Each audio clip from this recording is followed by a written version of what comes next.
بچې هغه زما رادو راوړه ته یا پلاره خدای ته وګوره ناوخته دی ویده شه نور یه سړی رښتیا وایي ویده شه ناوخته دی رادونه څه غواړې د ګل خان مورې د عزیز خپرونه ده نوې قصه یې شروع کړې وایي رښتیا منډه کړه بچی رادیو ژر ژر راواخله هله زوی جانه غلی شو کېناست توتي ته یې وکتل غري واخیست ویې ویل زروی په خپل ټیکري څنډۍ کړې وه سترګې یې نه وې زرو ویونکي کتابونه سه شنبې نه تر پنجشنبې د شپې 10 بجې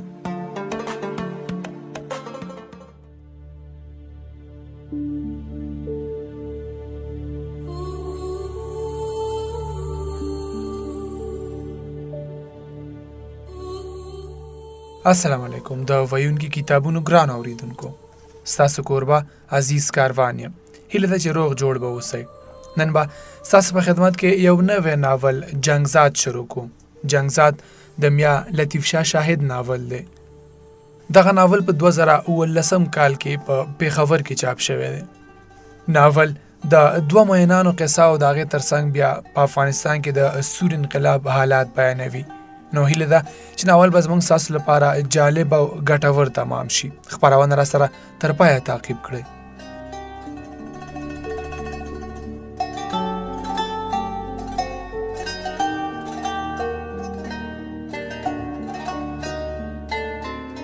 د تیر مازیګر الوانی پلوشي د باغ بابر په دنګو لوړو دیوالونو داسې پرتې وي لکه چې د سر وقت شیربانو د سانګ خیراز وجود نه د هغې زرزري الوانی شال چاپېره و د تیر ژمي په دورشل د تازه سپرلي ګلورینه ښکال اورېدی شوه خو په سهار او مازدیګر کې د کابل ښار یخ او نوژن باد لا تر اوسه تر هډونو ورکوزېدو هغه دواړه د باغ بابر د دنګو چنارونو او شنو ونو بوټو ترمنځ د تیر د رڼو مستانه اوبو د لښتي په غاړه د یوې ګورې ونې لاندې داسې غلي ناست وو لکه د چاپېرچل د ښایست په چوپ د کاڼي په مجسمو بدل شوي وي اوبه د ژوند نښه ده او د دې باغ د لښتي راڼې اوبه نه یوازې د باغ د ژوند نښه وه بلکې د باغ حسن او رڼایي 2 چنده سیوا کړې وه دا لښتی د باغ په لوړه جوړ د لوی حوض نه پونډکۍ په پونډکۍ داسې لاندې راکوزېدو لکه چې یو ماهر رقاصه قدم په قدم په خپلو نازولو اداګانو د تماشبینو زړونه تخنوي او یا څوک مسته نازنینه د زرکې په تخ ښکته په پونډکو راځي او زړونو ته کوزیږي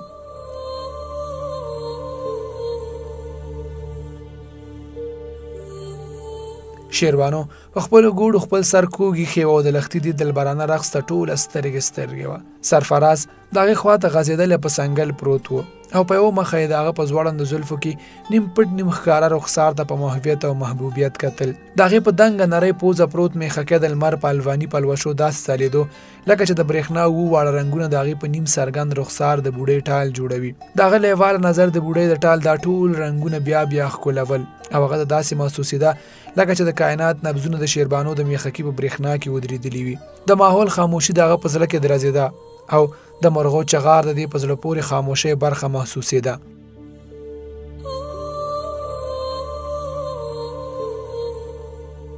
ناڅاپه شیربانو لکه چې د خوب راولړزېده د سرفراز د لیواله سترګو تپ یې د خپل وجدان په کاله محسوس کړو او خپلې تورې غلافي سترګې د هغه په لور کږې کړې ولې د سرفراز په ژورو نظرونو کې خدای خبر څه داسې ولیده چې د لړزانده بڼو شپول یې په سترګو ښکته شو او دواړه اننګو یې د شفق رنګ واخیستو داسې ولې راګورې هغه په شرمېدلي اواز د هغه نه تپوس وکړو سرفراز خپلې مخاورې سترګې په هغې نورې هم ښخې کړې او په دروند اواز یې ورته وویل دا زړه مې غواړي چې ژوند دلته کې تمام شي زه او ته دواړه بس داسې څنګ په څنګ پاتې شو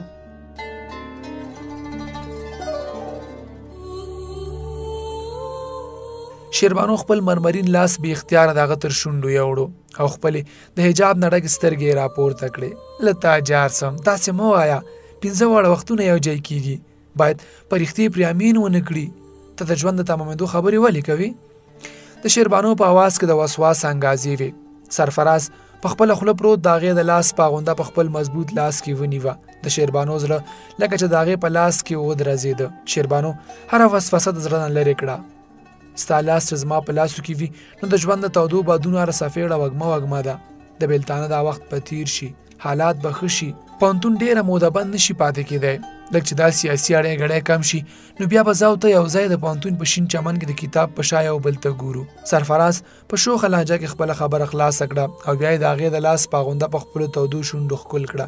شیربانو د هغې په دې ناڅاپي حرکت په ټول وجود راټوله شوه او خپل لاس یې د هغه نه خلاص کړو. دا څه کوي؟ بندیان راګوري. هغه له شرمه تر آوازه لړزېده. د مازدیګر الواني پلوشې شفق په غېږه کې راټولېدې او په لحظه ګړۍ کې د تروږمۍ څادر په خورېدو و. د بابر باغ رونق رخصتېدو ځکه چې اکثر سیلګري د باغ نه وتلي وو او پاتې خلکو هم د تلو ارادې لرلې. د لښتي په دې غاړه د مینې د دوه لیوانیو نه علاوه بل څوک نه ښکارېده. البته د لښتي بلې غاړه ته د مینې یوه بله جوړه هم د دنیا ناخبره په یو بل کې ورکه ناسته وه. سرفرازه خدای زده پانتون به کله پرانیستل کېږي نو موږ به دلته باغ بابر کې سره یو کېږو. او شیربانو د کابل حالات ښه نه دي. خدای خبر د سیاست توخه په کوم اړخ سملي. د دې باغ نه محفوظ بل ځای په کابل کې نشته. د سرفراز په اواز کې هم نالیدلې وسوسه وبوږنېده. ستا غاجي په دې هکله څه وایي؟ د شیربانو پلار کریم آغا د افغان پوځ جنرال و او نن سبا په افغان صدارتي محل کې د هغه ډیوټي لګېدلې وه. هغاجي هم د سیاسي حالاتو تر مخه تشویش لري او د خلق او پرچم ډلو د پیوستون څخه زیات پریشان دی. هغې په لنډو ټکو کې لکه چې د حکومتي واکدارانو تشویش بیان کړو. زما خیال دی چې تر کومې داود خان له د فوز لخوا خطره نشته نو انقلابیان د هغې څه هم نشي کولی.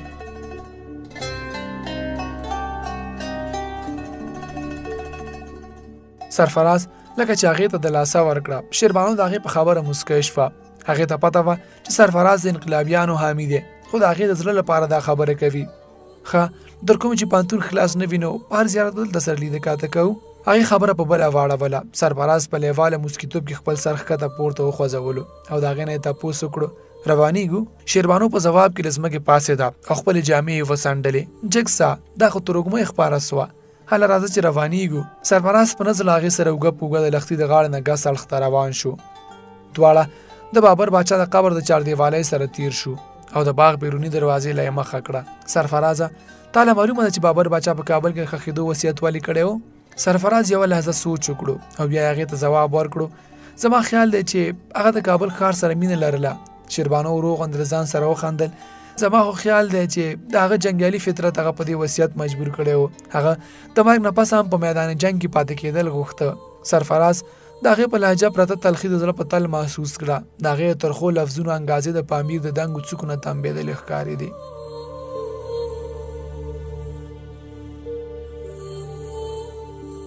شیربانو په یو څو ټکو کې د افغانانو ټول تاریخ خلاصه کړی و. سرفراز د هغې د خبرې په جواب کې د هغې واورین لاس په خپل لاس کې کلک ونیو. د ماښام لړه په ټول باغ خوره شوې وه او د باغ نه چاپېره دنګ لوړ لوړ دیوالونه لکه د دیوانو ولاړ ښکارېده.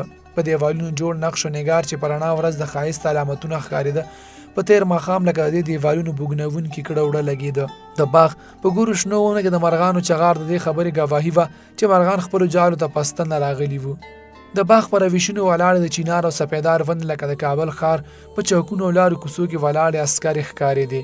په شین چمن کې جوړې د تالاب فوارې خپلې رڼې اوبه په بره نوستلې لکه چې د وحشت دیوالونو ته په چوپه خوله د رڼا پیغام ورکول غواړي. شیربانو او سرفراز دواړو ته داسې محسوسېده چې د بابر باغ او د کابل ښار نه چاپېر د جنګ تور دیوالونه داسې دي لکه د ښایست خافرۍ چې د توربان دیو په ولقه کې ګیروي او د دې نه د خلاصېدو مخه یې نه وي.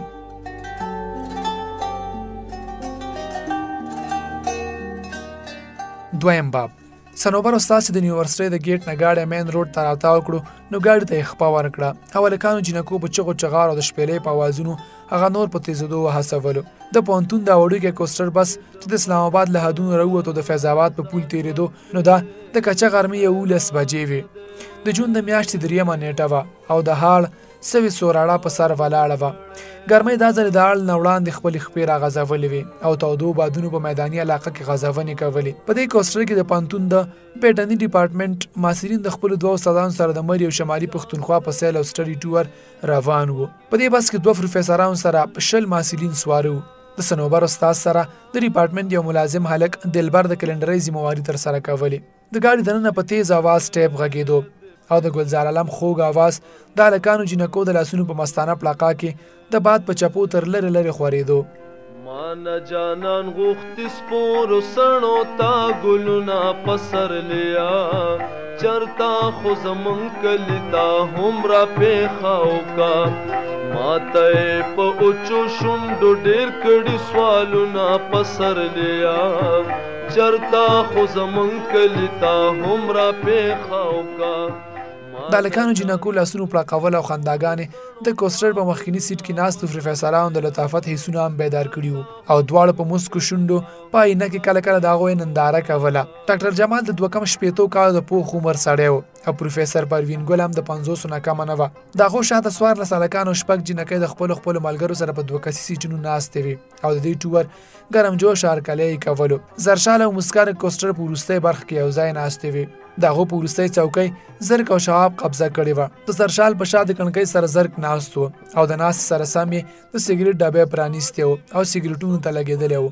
د هغه سره په چوکۍ ناست شهاب د ګلزار علم د اواز سره اواز یو کړی و او چې کله به سپورو سڼو خبر راتله نو هغه به د مسکا د سر نه تاو د زیړې لوپټې نه راوتي د سڼو په یو څو باغي تارونو ورټیټ شو لکه چې د هغې د امبرینو زلفو تارونه بویول غواړي.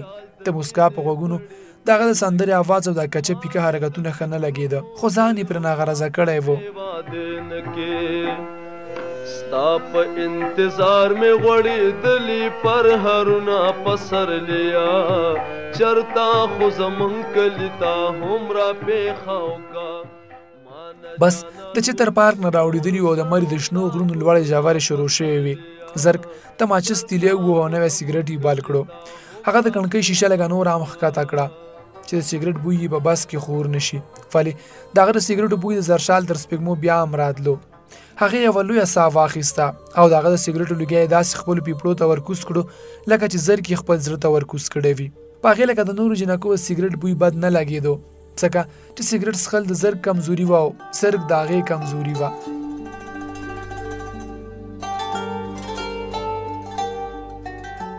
خدای خبر کله او څنګه د ګڼو ګلګوتي ویښتو سختن دا دنګ نرو چکې هلک د هغې زړه ته پرېوتی و. د هغه غټو تورو سترګو د هغې زړه داسې وړی و چې هغه نه پوهېده چې د هغه په تورو سترګو کې د زرشال د نامې او جذبه هم راټوکېږي. ولې بیا هم هغه د خپل زړه نه مجبوره وه. زرشال چې د جدون ګروپ اف انډسټریز د مالکي کې یوه نازبینه لور وه او د یونیورسټۍ د هر زلمي په زړه کې اوسېده خو د هغې د مینې دنیا یو د زرک په تورو سترګو کې آباده وه. زرک د دنیا نه بیزاره د محبت د دنکي احساس نه ناخبره د میډل کلاس یو تورش او تریخ زلمی و. ناڅاپه مسکا د هغې مټه وخوځوله او هغه د خپلو خیالونو نه رابهر شوه. بس د غره په لوړ د اوبو یوې چینې ته ودرېدلي وو او سالکان د بس نه ښکته کوز شوي وو. دا بس ولې دلته ودرېدو؟ مسکا د هغې نه پوښتنه وکړه. زرشال د کڼکۍ نه بهر وکتل او هغې ته یې تسلي ورکړه. هېڅ نشته، دلته اکثر ګاډي ودرېږي چې خپل انجنونه یخ کړي.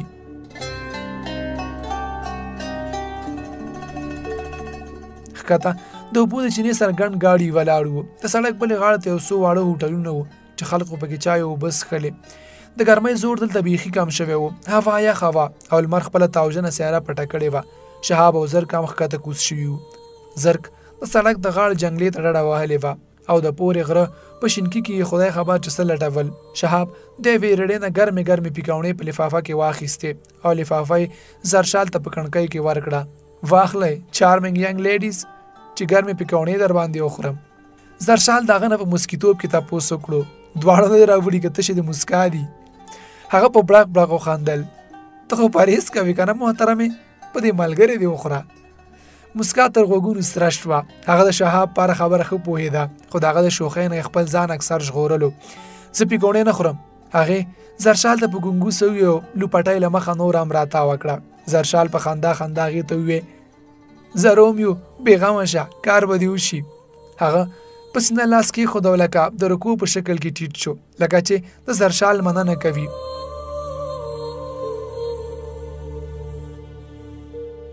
د هغه د تلو نه وروسته زرشال لفافه وسپړده. یو ګرمه پکوړه یې خپلې خولې ته کړه او نوره لفافه یې د مسکا غېږه کې کېښوده. واخله سویټ هارټ، دا پیکاوړې ماله نه تاله راغلي دي. مسکا د هغې په خبره نور تاو وخوړو. زرشال ته دې ولې د کتزاد هلک سره ملګري شي؟ زرشال د لفافې یوه پیکاونه په زور د هغې په خوله کې ورکړه. ریلیکس مای ډیر. شهاب بیخي کتزاد هلک نه دی، بس لږ تا تنګوي. څومره چې ترې ته ډډه کوي هومره هغه ته نور خوند ورکوي. مسکا د هغه په خبره مسکی شو. د لفافې نه یوه بله پیکاونه هم خولې ته واچوله. هغې د مسکا لاس چاپېره کړو او ځان ته یې نږدې کړه. مسکا نه یوازې د هغه هم صنفۍ وه بلکې ښه ملګرې هم وه. هغه یو کلیواله جینۍ وه او ډېر په ګرانه یې له کوره په پوهنتون کې د تعلیم اجازه ترلاسه کړی و. پلار یې د سکول استاد و او روشن خیاله سړی و. کینې نور ټول خاندان یې د لوړ زده کړو خلاف و. هغه د خپلې کورنۍ وړومبۍ پیغله وه چې په پوهنتون کې داخله شوې وه. شهاب د هغې د ستر پردې باوجود د هغې د معصومیت او سادګۍ ښکار شوی و. هغه د مسکا د خاندانیتوب نه ښه خبر و، ولې بیا هم د هغه د مینې غشه د هغه د زړه نه پورې راپورې وتی و. هغه پخپله د شتمنې کورنۍ زلمی و. پلار یې په اسلام آباد کې د FBI په محکمه کې لوی افسر و او شاهانه ژوند یې کولو. زرک په ورته کله کله د طنز او تاو نه سرکاري شهزاده وې، خو په هغه د زرک خبره بده نه لګېده، ځکه چې لکه د زرشال او مسکا په شان زرک او شهاب هم خواږه دوستان وو.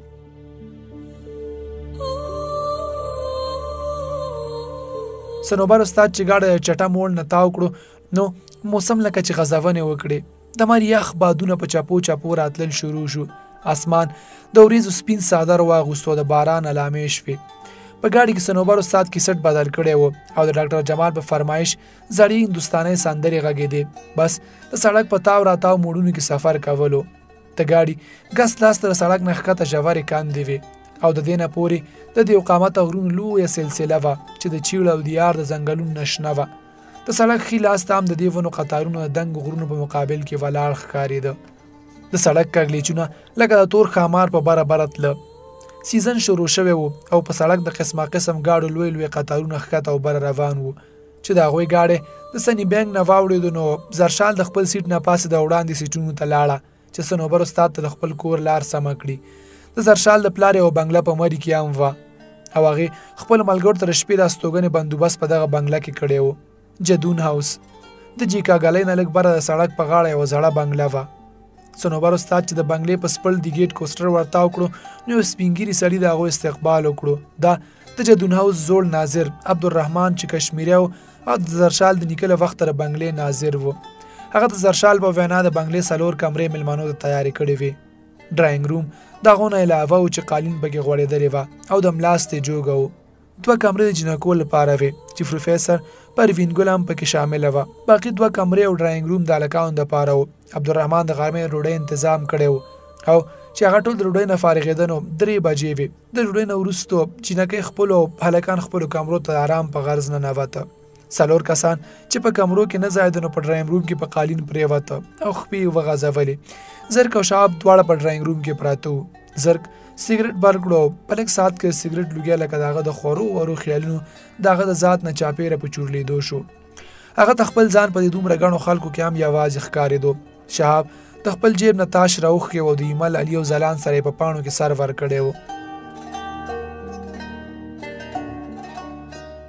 شکیل او آفتاب د بنګلې په چمن کې ګرځېده او نور په خپلو کمرو کې پراته وو.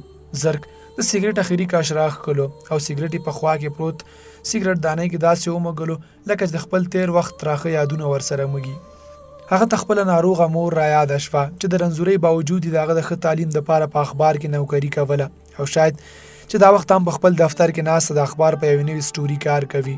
د هغې د غټو عینکو په شا مړاوې مړغېژنې سترګې د هغه په سترګو کې وځلېدې او هغه خپلې دواړه سترګې پټې کړې. خدای خبر چې مور به مې خپل دارو په وخت خوري او که نه. هغه ته بیا د مور ناروغتیا رایاده شوه. د هغه مور د ډېرې مودې راسره سابندۍ رنځوره وه. د سابندۍ چپه به ورباندې 100 په 100 راتله. په ژمي کې خو به کله د هغه بیماري دومره زیاته شوه چې په هسپتال کې داخلېدو نوبت به راغلو.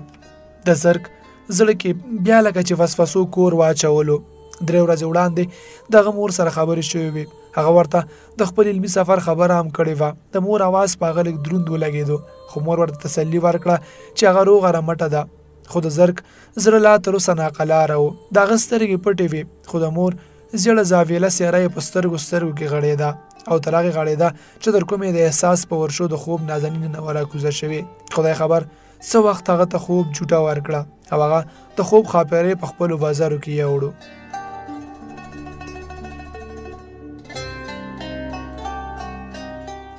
ګران اوریدونکو، د نن لپاره داستان په همدې ځای بس کوو. نن تاسو د جنګزاد ناول لومړی او 2یم باب واورېدو.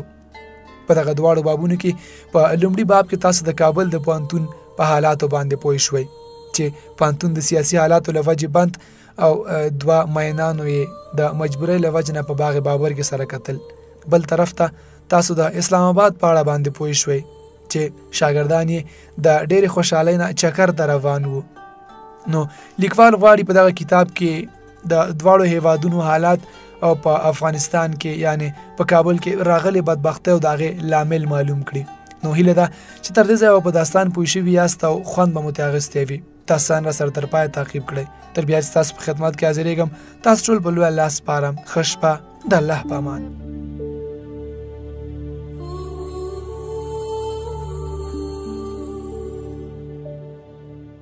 السلام علیکم. د ویونکي کتابونو خپرونې ګران اوریدونکو، ستاسو کوربه عزیز کاروان یم. هیله ده چې روغ جوړ به اوسئ. نن د جنګزاد ناول 2یم قسمت دی. هیله ده چې په تیر قسمت به پوه شوي یاست. جنګزاد ناول په افغانستان کې د سور انقلاب په اړه باندې یو ناول دی. قصه په یو وخت کې په کابل کې د پوهنتون حالت او بیا په اسلام آباد کې د پوهنتون حالات ښیي. نو هیله ده چې په قصه باندې به راسره پوه شئ او خوند به ترې واخلئ.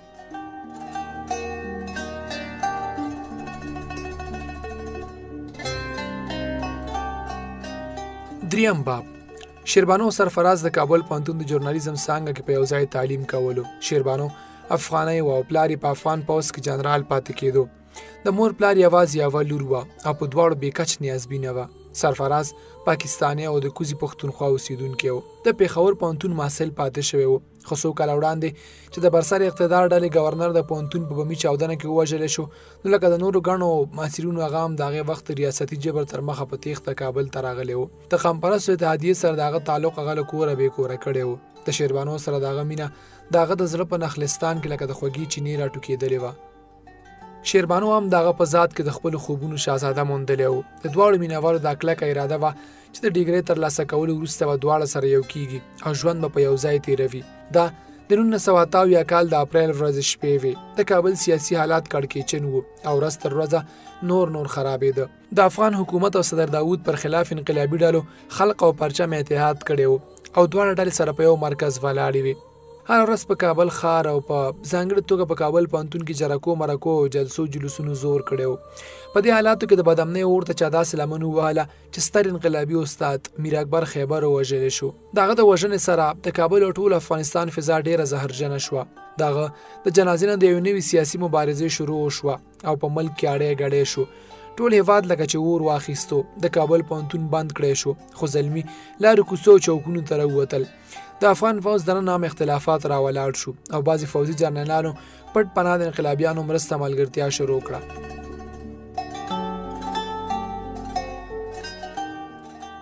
جنرال کریم آغا د داود نږدې او سلاکار جرنیل و. هغه نه یوازې د صدارتي محل د سیکورټي انچارج و بلکې د هغه په سیاسي مشورو کې هم شامل سړی و.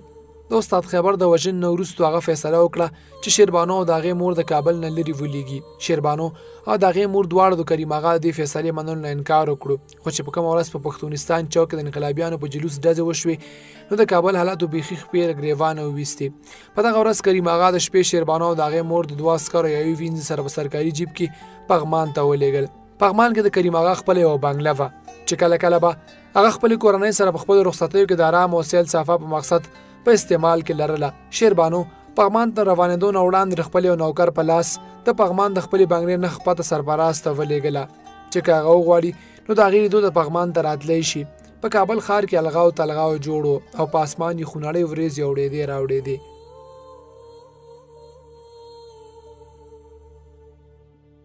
څلورم باب. د ماښام تور څادر د شفق الواني رنګ رانغاړلی و او د مري د دنګو ونو په شا د شفق سره ګوله مرغونې وه. د جدون هاوس نه د هلکانو جینکو ډلې د 2 3 په شکل کې لکه د رنګینو پر پراکو راوتې او د جیکاګلۍ نه تر مال روډه تلي تور سړک ته ورختې. د جیکاګلۍ نه مال روډ ته 3 بیل بیل سړکونه تلي دي. د جدون هاوس مخې ته سړک د مغل اعظم هوټل مخې ته تیریږي او په جی پی او چوک ختمیږي. د دې نه یو سړک په مارګله ریسټ هاوس تیریږي او د ابشار سره ښکته کوزیږي او د ټول نه بله سړک نیغ جی پی او چوک ته ورکوزیږي. د روانېدو نه مخکې ټولو خپل ځانونه ښه سنبال کړي وو. د هلکانو رنګ په رنګ پتلونونه، بلوزونه او یخنقاقه او د جینکو رنګ په رنګ جامولو پټو صدرون د مري په حسن کې اضافه کوله. رامین خو پکې هلکانو سره سیالي کړې وه او پینټ شرټ یې اچولی و چې هلکانو پرې ښه اوټینګ کړی و. خو دغه سپاروا نه و. رامین د ډېر پرمختللي کورنۍ جنۍ و او د لباس سوډومبه ځل نه و. اخیری ډاکټر جمال پروفیسور پروین او د سپرلا و چې د جدون هاوس په گیټ کې زرشال زرک مسکا او شهاب نورستو را روانه و. زرشال د پیازي جوړې د پاسه پالوانی شال کې پر اختیار زرشال ښکارېده. زرک ته داسې لګېده لکه د شفق رنګ د هغې په شال کې د تروږمۍ نه ځان نغاړلی وي. مسکا په زیړه جوړه کې وه خو هغه د ځان سپین ګلدار پړون یې داسې راتاو کړی و چې د پړون نه ښکته پیازي سویټر یې په نظر نه راتلو. خو شهاب هغه د پړون تاول نه وړاندې لیدلې وه او په شپېلۍ کې یې د هغې ښایست ستایلی و. شهاب پخپله هم د آبي پتلون سره سور یخنقاق او لیدر جاکټ اغوستی و او ډېر ښه ښکارېدلو. البته زرک د پتلون او بلوز د پاسه هیڅ نه و اغوستي او چې کله زرشال ورته وویل چې د شپې ساړه زیاتېږي یوه کورتۍ واغونده نو هغه د زرشال خبره ونه منله او لغړ را روان شو. دا بېله خبره وه چې د خړ پتلون او تور قمیص امتزاج زرشال هغه ته په بیا کتلو مجبوروله. دغه دنګه ونه او ګلګوتي ویښتو هغه د هر چا نه بېلولو. شهاب په ټوله لار مسلسل مستیانې کولې او هغه دارې مستی نښه موسکا وه چې په خپل پړونو کې ځان د هغه نه راټولولو. زرشال هم دغه په ټوغو ټقالو کې برخه اخیسته. البته زرک د هغو خاموش ملګری و. هغه په لاره کې د یوې اټۍ نه پرډنوایډ سیګرټ ډبی را واخیستو او خپل سیګرټ ته یې تیلی ووهلو. زوی جي زرک خان خو بیا هم په خپلو لیګو کې څهره پټه کړه. هغه زرشال ته وویې بیا یې د زرک طرف ته مخ ور واړولو. باید د وی ته دومره ارزان سیګرټ ولې څکې چې څوک یې درنه غوښتی هم نشي. زرک دغه په خبره موسکی شو. بیا یې ورو غوندي وویې زه دا سیګرټ هم ځان ته نشم اخیستی. مای ډیر پرنس. شهاب کنه چوپ کېدو. د دې نه خو مړه سیګرټ نه څښل ښه دي. زرک جواب ورنه کړو. د سیګرټ لوګی دغه په مخ وپکلو. دواړه په خندا شو. زرشال ته پته وه چې دا 6 فوټه زلمی د سیګرټو په لوګو پایي. دغه دننه څه داسې نالیدلی اور بلېدو چې د هغه ساړه قدر نه کېده.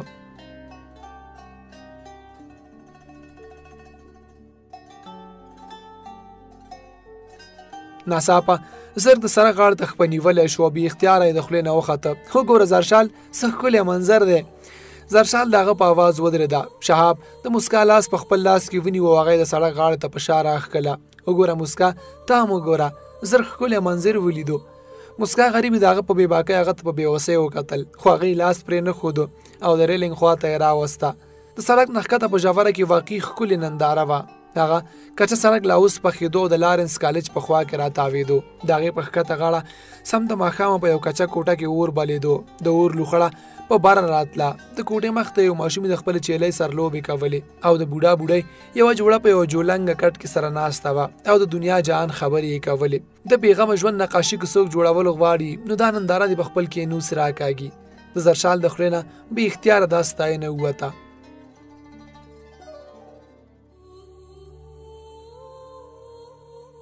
زه له پخوا راڅخه داسې رنګ بېغمه ژوند ارماني یم. مسکا په خپل هم د دې روماني منظر په جادو کې راګیره وه خو د هغه په خبره یې خپل لاس د هغه نه خلاص کړو او لږه زرشال ته ورنږدې شوه.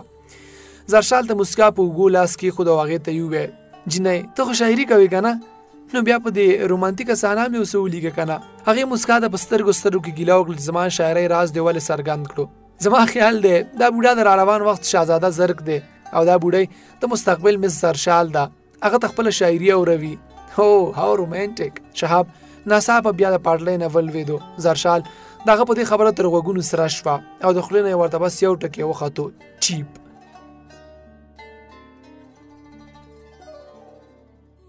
زرک چې هغه ټولې د دې منظر ښایست له رابرلي و په خپله یې خاموش جنګلې ته ډډه وهلې وه او د سیګرټ کشونه یې په فضا کې بادول. زرشال هغه ته ورو غوندي وویې زرک ستا جمالیاتي ذوق خو ډېر اوچت دی. زرک د هغه په خبره یو زهرجنه شان خندا وکړه او خوله یې پرانیسته. خیال د زما ګرانې خیال دا تشه یو فانتزي ده. تاسو کې څوک هم په دې کچه کوټه کې دویمه شپه نشي تېرولی. داسې منظرونه تش په تصویرونو کې خوند کوي. زرشال د هغه ترخه لهجه محسوس کړه او هغه ته یې په نرمه ژبه کې وویې زرکه تا را ښکلې جذبه منفي ولې اخلې. ژوند څه په رښتیا داسې تریخ خو نه دی که نه. هغه خپل ختم شوی سیګرټ د خپلې خپې لاندې داسې ومږلو لکه چې د زرشال خبره ورسره چقوي. بیا یې په پردي غوندې آواز کې زرشال ته وویې اغلې زرشال جدون زما نه منافقت نه کېږي. ستا او د شهاب غوندې د لوړې بورژوایي طبقې خلک چې د غریبۍ د ژوند ښایستونه بیانوي نو ماله غوسه راځي. دا خلک داسې خبر د فیشن په توګه کوي او د سیاسي لیډرانو پیښې کوي. څوک چې په دروغه د غریبانو نوم اخلي خو د هغو په وینه څښلو نه مړېږي. زرشال د هغه مخ ته کتل چې دا وخت د غصې نه بیخي سور ښکارېدو. شهاب پکې آواز وکړو اوکې کامریډ اوکې ته چې څه وایې نو ښه وایې. او زرشال تر دې کارل مارکس په فلسفه خپل موډ مه خرابوه، قدم لږ زر راواخلی، د مري په مالو ټولې خاپیرۍ زما په انتظار دي.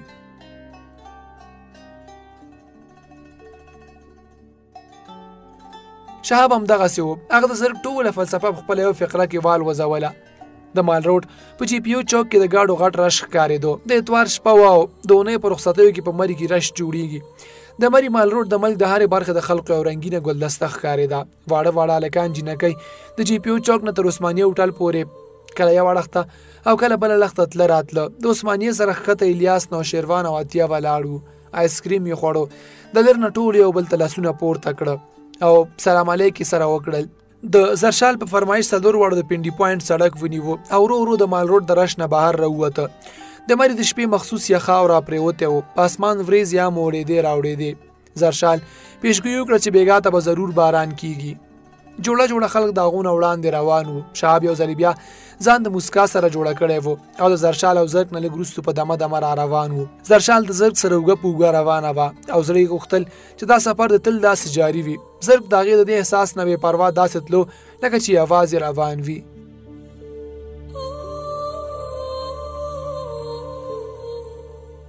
پنځم باب. سرفراز د پانتون د بندیدو نه وروسته هم د پانتون په هاسټل کې میشته و. په هاسټل کې دغه اکثریت ملګري خپلو علاقو ته تللي وو، ځکه چې د کابل د کړکېچنو حالات نو دا څرګنده وه چې پانتون به حکومت زر نه پرانیزي. سرفراز هم زړه دوه ضایع کولو. د هغه د 3 کال نه زیات خوښ شوی و چې هغه د کور کلي او وطن نه بهر و. اوس خو پاکستان کې حکومت بدل شوی و او هغه ته واپس تلو کې څه خطره نه وه. دا د هغه د ماسټر ډیګرۍ اخیری کال و. د هغه امتحان د هغه پر سر ولاړ و. نو هغه د خواهش په وجود وطن ته راتلو فیصله ځنډولې وه او بیا د شیربانو سره د هغه د زړه معاملې هماغه تر اوسه د وطن نه لرې ساتلی و. ولې هر کله چې هغه ته معلومه شو چې شیربانو د کابل نه پغمان ته کډه کړې ده نو هغه ته فیصله کول آسان شول. هغه د هاسټل نه خپله کډه راټوله کړه او پاکستان ته تلو اراده یې وتړله. خو د هغه زړه دا نه منه چې شیربانو سره لیدو کتو نه بغیر وطن ته لاړ شي. او بیا پغمان کوم د کابل نه ډېر لرې نه و، د یو څو ګنټو خبره وه او بیا به هغه د شیربانو زلفو په سیوري ناست وي.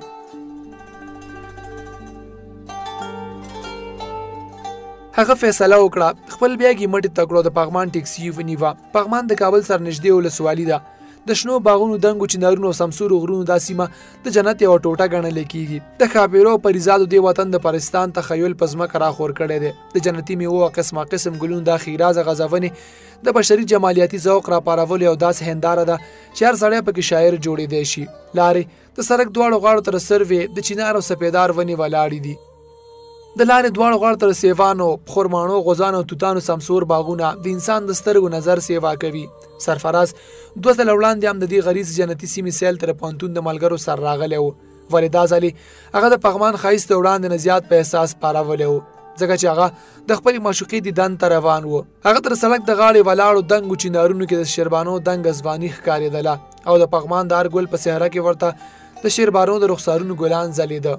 هغه یو ځلې بیا د شیربانو د لاس لیکلی هغه خط له جیبه راوویستو چې هغې پکې خپله د پغمان پته لیکلې وه. د پتې سر لاندې ټلیفون نمبر هم لیکلی و. د هغه ټیکسي چې د پغمان باغ سره ودرېده نو هغه ډریور ته کرایه ورکړه. خپل بیګ یې مټې ته واچولو او د هوټل په لټون کې یې 4 چاپېره نظر واړولو. د هوټل هڅه یې ځکه کوله چې د هغه ټیکسي نه د کوزېدو سره سم د باران څاڅکي د هغه په مخ لکه د نوکارو لګېدلي وو. هغه ته پته وه چې د پغمان بارانونه بنده تر سر پټولو موقع نه ورکوي. د پغمان وریځې د باران څاڅکي هر وخت په بڼو ګرځوي. ناڅاپه باران په ورېدو شي او په لاره کې هر څه اوبه شي. همدغسې وشو. هغه د پغمان باغ نه ښي لاس ته د شینغر هوټل په دروازه له ننوتی نه و چې د باران شړق شو او د هغه د تېښتې باوجود د هغه بره جامې د باران په اوبو خوشتې شوې. شینغر د غره په لوړه جوړ صفا سوتره هوټل و چې د هوټل نه زیات د ډاک بنګلې په شکل جوړ ښکارېدو. د هوټل په حویلۍ کې خیر ملکي سیلګري په ګڼ شمېر کې ناسته ولاړ ښکارېده. سرفراز په کاونټر لیک لوست وکړو. د 20 نمبر کامرې چابي د فارسیوان منیجر نه ترلاسه کړه. عجیبه اتفاق و چې نن تاریخ هم د اپریل د میاشتې 20 و او د شیربانو د کور د ټلیفون نمبر هم د پغمان د کوډ لګول نه وروسته وویشو. سرفراز په دې عجیبه اتفاق د ځان سره مسکی شو. د هغې نمبر یې د کاونټر د پاسه پروت ټلیفون نه ډایل کړو.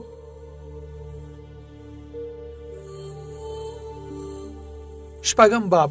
سرشال او مسکا دواړه ستړي شوي وي. د سړک د غاړې د لرګي په بنچ هغه دواړه سره د شهاب ناستې وي. شهاب دا وخت هم د مسکا په غوږ کې څه خبره کوله او هغه غریبه کله سره کله شنه کېده.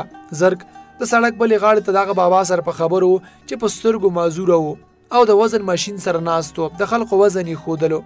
هغه د وزن ماشین دغه د رزق وسیله وه. هغوی څلور واړو هم یوه لحظه وړاندې د شهاب په فرمایش خپل وزن کتلی و. شهاب له ټولو دروند او زرشال سپکه ختلې وه. خدای خبر چې دا زر د بابا سره څه ګپ شپ لګوي. زرشال تنګه شوه. شهاب ته یې مخ راواړولو. شهاب د مسکا د غوږونو نه خپله خوله ونه ویسته. نو هغې پرې دوباره آواز وکړو. دا دواړه څه پټې پټې خبرې کوئ؟ خیر خو دی. مسکا ځان د هغه نه راوژغورلو او هغې ته رانږدې شوه. د هغې سترګې له حجابه نه اوچتېدې. هسې ما ستا دې ملګري ته وی چې زموږ دواړو دا وزن زیات شوی دی نو ښه به دا وي چې سهار کې منډه وال شروع کړو. شهاب کله وروستو پاتې کېدو. زرشال په کړس کړس وخندل. زما ګرانه ستا سهار د غرمې 12 بجې شروع کېږي که نه؟ شهاب سر وګرولو. دا مسله خو شته خو څه چل کول غواړي که نه؟ زرګ د سړک د بلې غاړې نه هغوی ته آواز وکړو. واپسي نه کوو؟ هغه درې واړه هم د وړاندې تلو په موډ کې نه وو. هغوی د واپسې سفر شروع کړو. زرشال په خپل ښځینه تجسس قابو ونه موند او د زرګ نه یې تپوس وکړو تا د معذور بابا سره څه خبرې کولې؟ هغه یو څو ډسویلی وکړه او هغه ته یې ځواب وویل دا بابا زموږ د پښتنو د قامي علامې او کردار دی. د دې بابا 2 زامن د افغانستان په جنګ کې وژلی شوي دي. دا بېوسه معذور سړی اوس د هغوی د بال بچه پالنه کوي او د خپلو 3 پیغلو لوڼو ذمواري هم د په سر ده. د دې ارماني دی چې که نظر یې لرلی نو پخپله به یې هم په جهاد کې سر بایللی وي. د آخري خبرې سره د زرګ په لهجه کې هم تراخه راکوز شو چې زرشال ورسره ښه اشنا وه. د غریب ته تر اوسه دا نه ده معلومه چې جنګ د کفر او اسلام نه دی بلکې د روس او امریکې دی. څوک چې پرون د مجاهدینو په نامه د امریکې په اور کې سوځېده هغه نن د طالبانو په نوم په پردي اور کې سوځي. افغاني پښتانه پرون هم در په در وو او نن هم در په در دي. زرګ د خپل زړه بړاس وویستو او هغه 3 واړه د هغه سره متفق ښکارېده.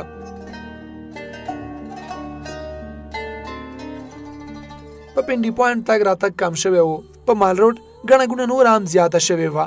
شپه چې څومره پخېده نو هومره یخني زیاتېدله. هغوی د مال روډ 1-2 چکرې ووهلې او بیا د ریډیونین هوټل سره ښکته د فوارې سره د سنگ مرمر په هغه اوږد بینچ کېناسته چې نور خلک پرې هم دمې ته ناست وو. هغوی ټولو د جدون هاوس نه روانېدو په وخت فیصله کړې وه چې د شپې ډوډۍ به په ریډیونین کې خوري. وخت یې د شپې 10 بجې ټاکلی و چې لا پکې نیمه ګنټه پاتې وه. په دې کې یو افغانی ماشوم راغلو او د هغوی نه یې د چای راوړلو تپوس وکړو. زرګ ورته د کشمیري چای راوړلو وې. یوه لحظه پس یو بل ماشوم چې کشمیری ښکارېدو د هغوی خوا ته راغی او د زرشال نه یې خیر وغوښتو. هغه ورته د خپل پرس نه 10 روپو یو نوټ راوویستو. چې ماشوم تیر شو نو زرګ زرشال ته وویل وګوره که نه د نر زوی ژړه په زانګو کې معلومیږي.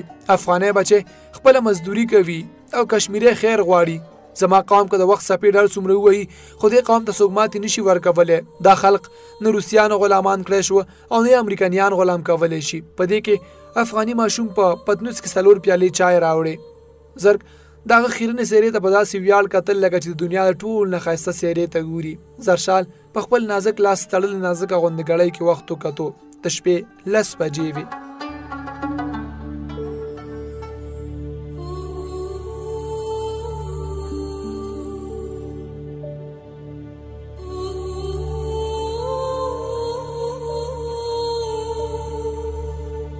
السلام علیکم. د ویونکي کتابونو خپرونې ګران اوریدونکو ستاسو کوربه عزیز کاروان یم.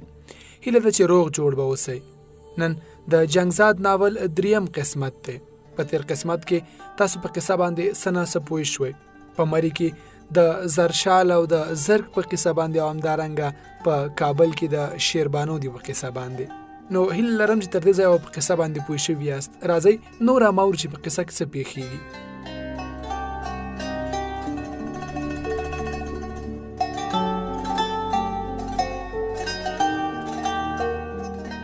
اووم باب. شیربانو چې په ټلیفون د هغه آواز واورېد نو د زړه په کاله یې ګونګروګان وشڼېده او چې کله د دې نه خبره شوه چې سرفراز د هغې په دیدن پسې پغمان ته راغلی دی او په شینغر کې دی نو زړه یې غوښته چې وزر یې وشي او شینغر ته والوځي. د هغې زړه داسې درزېدو لکه چې په ډومبي ځل د هغې ملاقات له ورځي. د خپلو جامو الماره یې پرانیستې وه او جوړه یې نه خوښېده چې په کومه جوړه کې د لیوا له سترګو دیدن له ځان ښایسته کړي. د کړکۍ نه یې بهر وکتل نو باران داسې ورېدو لکه چې بیا به چیرې ونه درېږي. هغې د سنهري کار اسماني رنګ شال له ځانه تاو کړو چې د هغې ګلابي قمیص سره ډېر خوند کولو. د عینې مخې ته یې په خپل سینګار اخري نظر واچولو. په شونډو یې کبرژنه مسکا خوره شوه او د مور کمرې ته برغله. د شیربانو مور یو ساده باده مور وه. شیربانو له هغې ته د یو ملګري کره د تلو زړه بانه کافي وه. شیربانو له احتیاط خپله چترۍ واخیسته او د ډریور سره خپل سرکاري جیب کې له کوره ووته.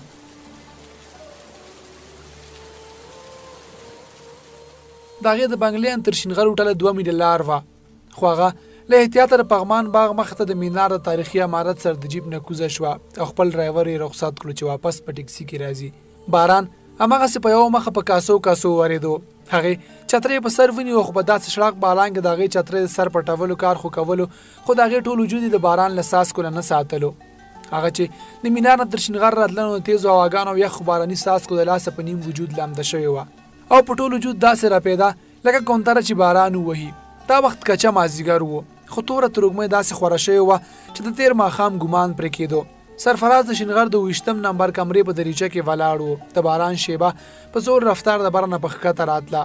داسې ښکارېدله لکه چې د اسمان سترګه په نالیدلي غم په آخري ځل خپلې اوښکې تویوي.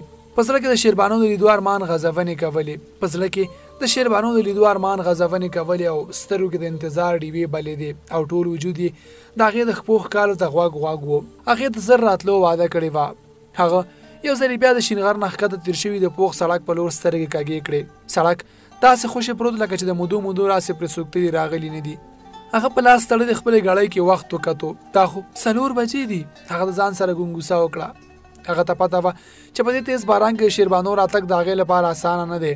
هغه بیا په دریچه کې سر کېښودو. د سړک په غاړه ولاړ دنګ چینار هغه ته لکه د ځان غوندې یوه چې د چا په انتظار ښکاره شو. د باران څاڅکي د هوا سره کاږه د هغه په مخ داسې راتله لکه چې هغه ته د لاسه ورکوي چې هغه به ضرور راځي. ناګهانه د هغه د کمرې ور وډبېدو. د هغه زړه لکه چې ګوګل نه د هغه سترګو ته راټوپ کړو. د هغې خپې بې اختیاره د وره په لور روانې شوې. د هغه لیواله زړه د هغه په دواړو سترګو کې درځېدو او ټول وجود یې سترګې و.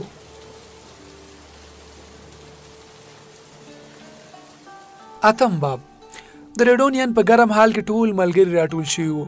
ډاکټر جمال او پروفیسر پروین ګل هم د سړک د غاړې کڼکۍ کې د مال روډ ننداره کوله. ډاکټر جمال اډر ورکړی و او دا وخت د زرشال او زرګ سره په څه خبر په باس کې نښتی و. مسکا او شهاب د رامین او زلان سره میز خوښ کړی و. یوه لحظه پس مزدورانو ټولو میزونو ته لوښي کودي راوړل او ډوډۍ شروع شوه. ډاکټر جمال د سفر په اړه باندې زرشال سره مشوره کوله. پروفیسر پروین ګل د مرۍ د ساړه نه ګیلمنه وه. هغې وې چې دلته خو هغسې یخ نشته لکه څنګه چې به وړاندې مرۍ یخه وه. زرشال ورته وویل چې میډم کله باران وشي نو ارمان به دې کوز شي. چې ډوډۍ وخوړلی شوه نو ملګري بیا ښکته په مال روډ خواره شو. ډاکټر جمال او پروفیسر پروین ګل سره د سپر له وتیا واپس چدون هاوس ته روانګي وکړه. نور ملګري له تلو په موډ کې نه ښکارېده. زرشال زرګ او مسکا شهاب څلور وړه د ریډونین نه ښکته راکوز شو او د مال روډ په نوي چکر ووته.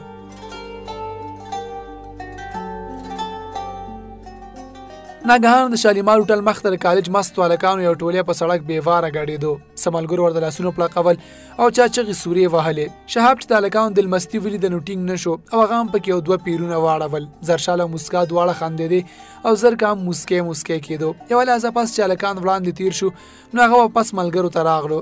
والله ډېر خوند یې وکړو. وجود مې لږ آزاد شو. زرګ مسکا ته وویې ډاروین رښتیا ویلي و چې انسان د بیزوګانو اولاد دی. دغه په خبره مسکا په خټ خټ وخندل. زرشال هم خندېده. شهاب دغه په خبره ځان کوڼ کړو. یار دلته موږ د مزې اخیستلو لپاره راغلي یو. ستا د بېکاره فلسفې اورېدلو ته نه یو راغلي. بیا ناڅاپه په مخامخ روانې یوې ښکلې جینۍ ته یې په ځیر ځیر وکتل او زرشال ته یې وویې دا په تور پینټ او ګلابي شرټ کې چې جینۍ تېره شوه ډېره ښکلې نه وه. زرشال په مصنوعي غوسه هغه ته وکتل او ورته یې وویې شهاب ته نن ډېر وران شوی نه یې. شهاب مسکا ته وکتل او تپوس یې ترې وکړو جینۍ ستا هم زما په هکله دغسې خیالات دي؟ مسکا خپل تندی چون کړو او مخ یې بلې خواته ور واړولو. زما رای د دې نه هم زیاته خرابه ده.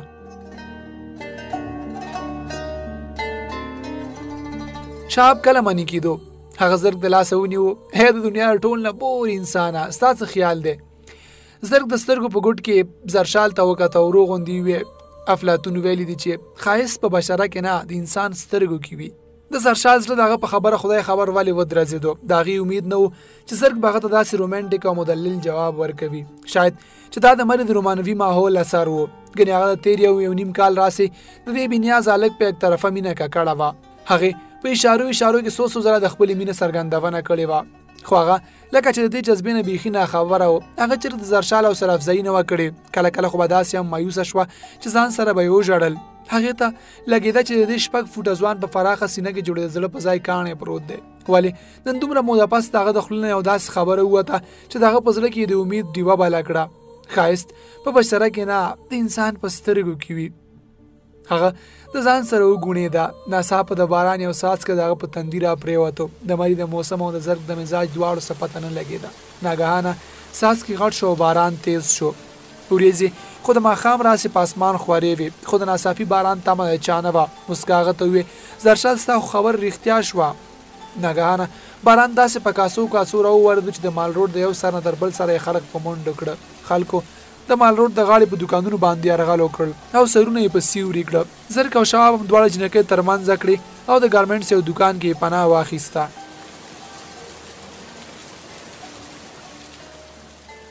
په دې دوکان کې ګڼو خلکو د باران نه تیښته کړې وه. دوکان ښه لوی و. زرشال او موسکا خو د تلو سره سمې د جوړو جامو په تماشه شوې. شهاب په وره کې ولاړ یو ماډرن غوندې جنۍ سره خبرې اترې شروع کړې او زرک چې ورته وکتل نو لکه د روفرانو یې ورته سترګه ووهله. زرک خپل سر وخوځول او د خپل پتلون د وروستي جیب نه د سګرټ ډبی راوویستو او یو سګرټ ته یې تیلی ووهلو.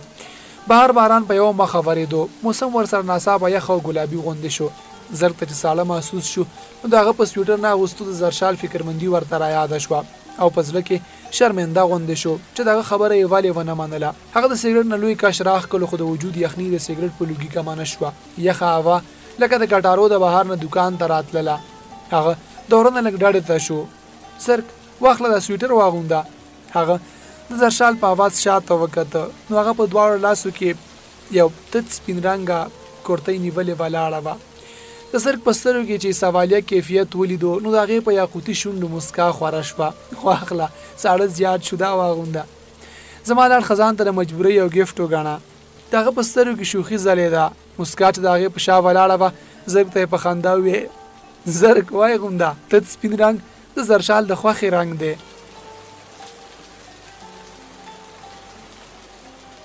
هغه د سګرټ لوګېدلې ټوټه د ورنه بهر باران ته وویشته او د هغې د لاسو نه یې سویټر واخیستو.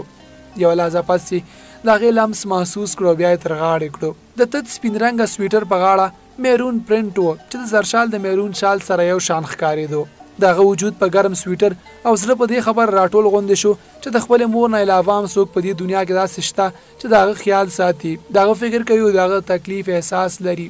د هغه سترګې د بې کچه ممنونیت نه ډکې شوې. هغه په یو نوي نظر مخامخ ولاړه د غلافي سترګو مېرمنې هغې نازکې غوندې جینۍ ته وکتل او بس دومره یې وویل تینکس زرشال، ستا انتخاب ډېر ښکلی دی.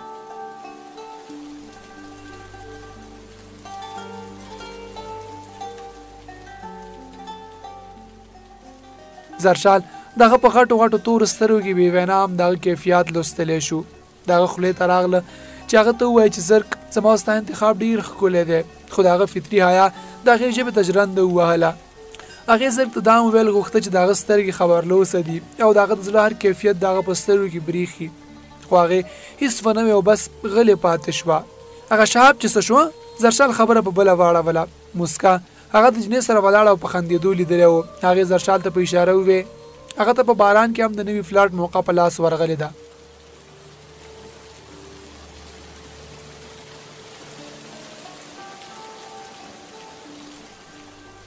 زرشال چې د هغې په اشارې پسې وکته نو جنۍ خدای خبر د شهاب پسه په خټ خټ خندېده. د زرشال د خوله نه بې اختیاره ووته انا لله و انا الیه راجعون. زرک موسکا تر چړلو دپاره وویل که ستا پرې اعتراض نه وي نو چې لاس نیولی یې درته راولم. موسکا د هغه په خبره سرش نه شوه او له تا ویې وویل زما لال ښځې دواړه په دې باران کې نکاح وتړي. زرک او زرشال دواړه وخندل.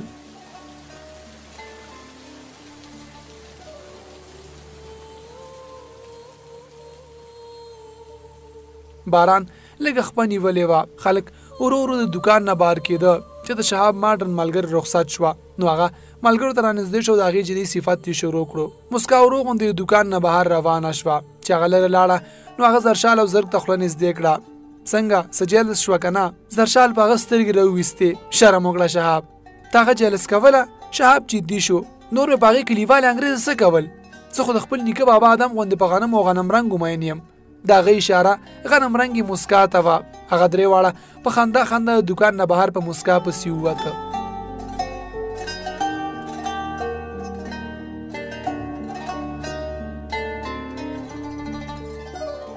نهم باب د انتظار لمحې ختمې شوې وې. هغه چې د کمرې ور لرې کړو نو د شیربانو څانګه وجود ګلاب سیاره او ډیوه ډیوه سترګې د هغه د نظر د وړاندې وې. د باران څاڅکي د هغه په ګلپاڼه وجود لکه د پرخې پراته وو. د هغې په لاس کې نیولې چترۍ او د هغې شال دواړه لوانده خوشته وو او د اوبو دارې ترې د کاریډور په قالین بهېدې. دواړه یو بل ته سترګې خو ناڅاپه د هغه غوږو ته د ګلڅانګې شیربانو راپاند اواز لکه چې چېرته لرې نه راغی. جار جار د راتلو لاره خو راکړه که نه.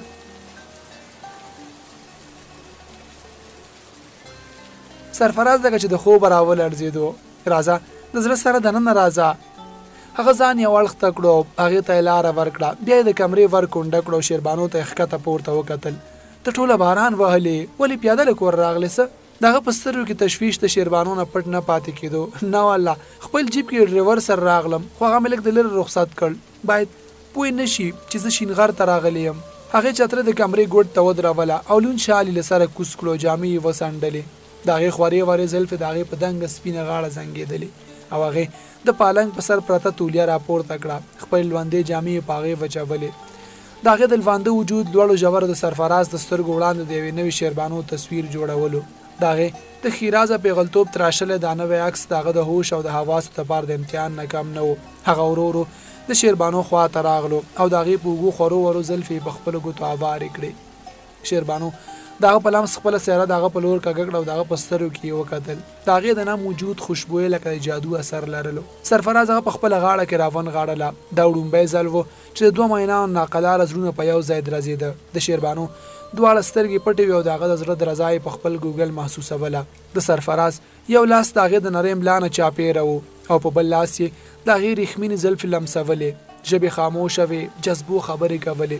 د شیربانو باران وهلی یخ کخ وجود د سرفراز په تودغې کې داسې راټول شو لکه سمندر چې د رباب په غېږه کې ونغاړي. د شیربانو سرې شونډې لکه د بلې ډیوې رپېدې. په دریچه کې د باران د شیبې आवाज نور هم تیز شو لکه چې د هغو د پارېدلي جذبو سره په مقابله وي.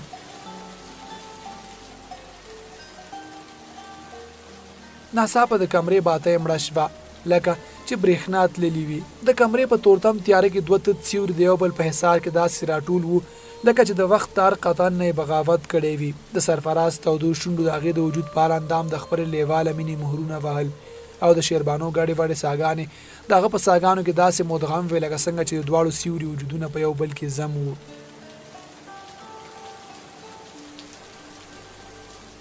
ناګهانه د باران د شیبې سره د تڼا برېښنا آوازونه هم راتلی شروع شو او لږه لحظه پس خو د تندر داسې دروند آواز راغی لکه چې د شینغر په خوا کې چېرته تندر پرېوتی وي. داسې ښکارېده چې د پغمان په اسمان د لوی طاقت وریځې سره خپلو کې جنګېدلې وي. چې د فن په نزاکت حیران دی تا جوړ کړی تصویر د جانان دی د چا سترګې پې خوږې نشوې سایلان جوړ شیندلې د پرنګ د ارمان دی ما نه جانان غوښتي سپورو سڼو تا ګلونه پسرلیا چرتا خو زمون کلی تا هم را پیښاو کا ماته په اوچو شونډو ډېر کړي سوالونه پسرلیا چرتا خو زمون کلی تا هم را پیښاو کا ما نه جانان غوښتي سپورو سڼو تا ګلونه پسرلیا چرتا خو زمون کلی تا هم را پیښاو کا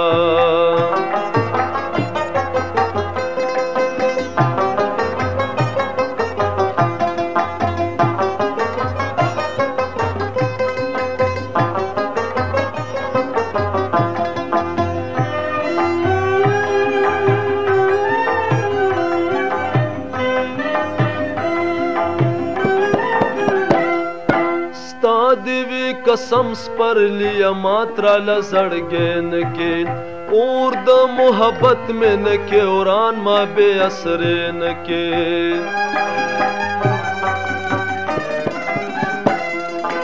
ټال نمې د خوب او خیال د مینې پړې پرې نکې ما مې د فکرونو دل ربا ته بې واده نکې ستا په انتظار میں غوړېدلي پر هرونه پسر لیا چرتا خو زمون کلی تا هم را پیښاو کا ما نه جانان غوښتي سپور سړو تا ګلونه پسر لیا چرتا خو زمون کلی تا هم را پیښاو کا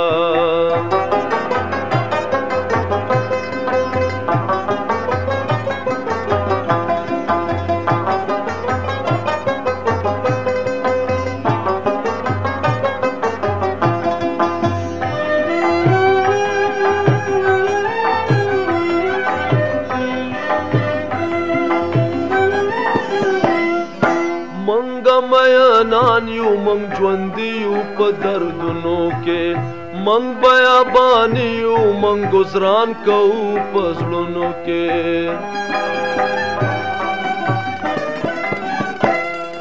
ښکلي یو په دوړو کې پښو کې لاش قیامتونه چې مسکی شو په ګلونو کې منگ بتا تا هم اوشندو پانے پانے زلونا پسر لیا چرتا خو زمون کلیتا هم را پیښاو کا مانا جانان غوښتي سپور سړو تا ګلونا پسر لیا چرتا خو زمون کلیتا هم را پیښاو کا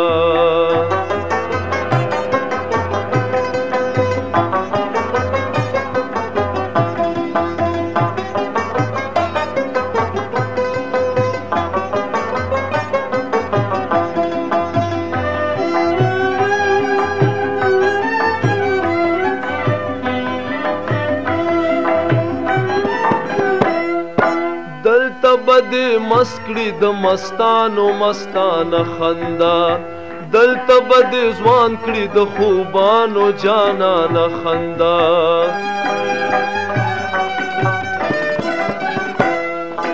اور باشي د سوزه د ظلمو په دیوانه خندا شور بشي د پیغلو په رنگ رنگ دانه دانه خندا موج بده پرون جبن کې او وهی رنگونه پسر لیا چرتا خو زمون کلیتا هم را پیښاو کا ما نه جانان غوښتي سپور سړو تا ګلونه پسر لیا چرتا خو زمون کلیتا هم را پیښاو کا ما ته په اوچو شونډو ډېر کړي سوالونه پسر لیا چرتا خو زمون کلیتا هم را پیښاو کا و چرتا خو زمون کلیتا هم را پیښاو کا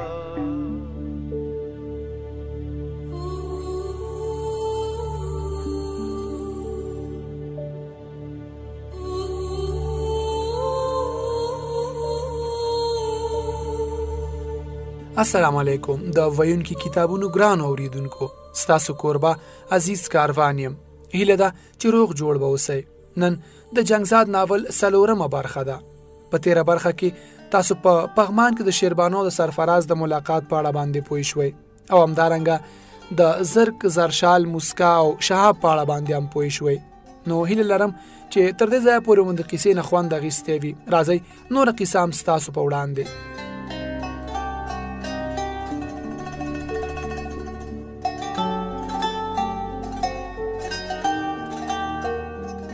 لسم باب باران ودرېدلی و خو یو نیم څاڅکی لکه د پرخې په مخ راتلو تیز باران د مال روډ لوی سړک داسې وینځلی و لکه چې نوی جوړ شوی وي د شپې 12 ته خبره نږدې شوې وه خو د سړک دواړو غاړو ته د دوکانونو پړق رڼاګانې په سترګو کې ننوتې او لکه د رڼا ورځ پکې هر څه رڼېده هغوی څلور واړو په دوکانونو کې سودا کوله د موسکا موډ هماغسې خراب و شهاب ورته نږدې کېدو خو هغې ورته بیخي لفټ نه ورکولو زرشال شهاب ته ورو غوندي ووې شهاب موسکا ډېره حساسه او خودداره جینۍ ده پام کوه چې بیا د هغې د احساساتو سرلوبې ونه کړي شهاب سنجیده شو زرشال ما ته پته ده او لږ ساعت پس یې دوباره سنجیدګي له ځانه وغورځوله. لوبې خو به د دې وریښمینو زلفو سره کوم، خو دې غنمرنګې ته ووایه چې هر وخت داسې کلکه لوپټه او پوخ پړونه نه تاووي که نه د زلفو یو تار قدرې هم ترې په نظر نه راځي. زرشال ته رښتیا ووایه چې دا ملګرې خو د ګنجۍ نه ده که نه؟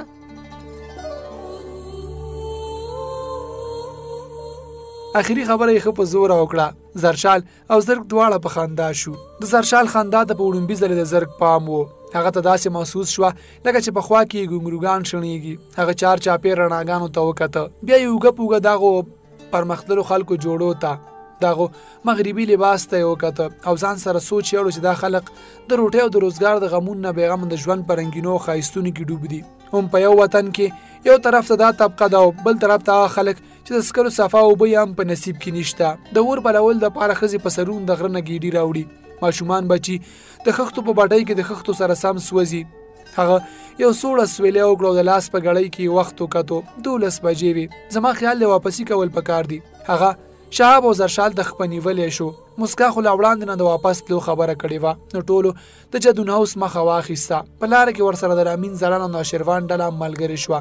په لاره کې ځلان سوات او مري سره مقایسه کولو، خو د خولې نه یوه خبره داسې ووته چې د زرګ مازغه یې وال وځول. ځلان ووې چې مري د سوشلایز یعنې د اجتماعي خلقو ځای دی او سوات د خوارو خوشو. زرګ ورته سمدستي په زهرجنه لهجه کې جواب ورکړو. سوشلایزد خلک مای فوټ، ته دې تور انګریزانو ته مهذب خلک وای. د دې اجتماعي خلکو اصلي څېره د مري د هوټلونو په بندو کمرو کې د کتو ده. د دې غټو خلکو د خوړلو څښلو انداز په ودونو تقریبونو کې تا نه دی لیدلی. په ډکو میزونو داسې ورځي لکه د زمانو وږي تږي چې وي. هغه وخت د دې سوشلایز خلکو شکلونه د کتو وي. په سترګو کې لوږه او حرص داسې ځلیږي لکه چې ټپوسانو په بدبویه درنګو کې سرونه ورکړي دي. او چې کله د ګېډ دوزخونه یې له دې خشاکه ډک شي نو دا خلک خولې پاکې کړي او یو ځلې بیا مهذبه شي. پخې پخې خبرې شروع کړي، د علم دانش او سیاست خبرې، د سړیتوب انسانیت او معاشرت خبرې. ته دې منافق خلکو ته سوشلایز وای او د کلو بانډو ساده به د خلکو ته خوش خوار. I don't agree Mr. زلان.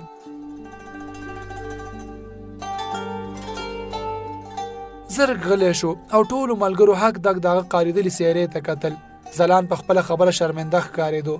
I am sorry زرګ، زما مطلب دا نه و چې تا وقاروم. شهاب خبره په بله واړوله. کمان یار، زرګ ښه سړی دی خو بس لږ کمیونیسټ غوندې دی. در سرمایه‌دار سره یې دشمني ده. بیا یې ورو غوندې زرشال ته په غوږ کې ووې ځان ترې ساته جینۍ، ته خو د ټول نه لویه سرمایه‌داره یې. زرشال بې اختیاره وخندل او د شپې په توره تیاره کې د جدون هاوس په لور غلی روان زرګ ته بیا داسې احساس وشو لکه چې د هغه په خوا کې ګونګروګان وشڼېده.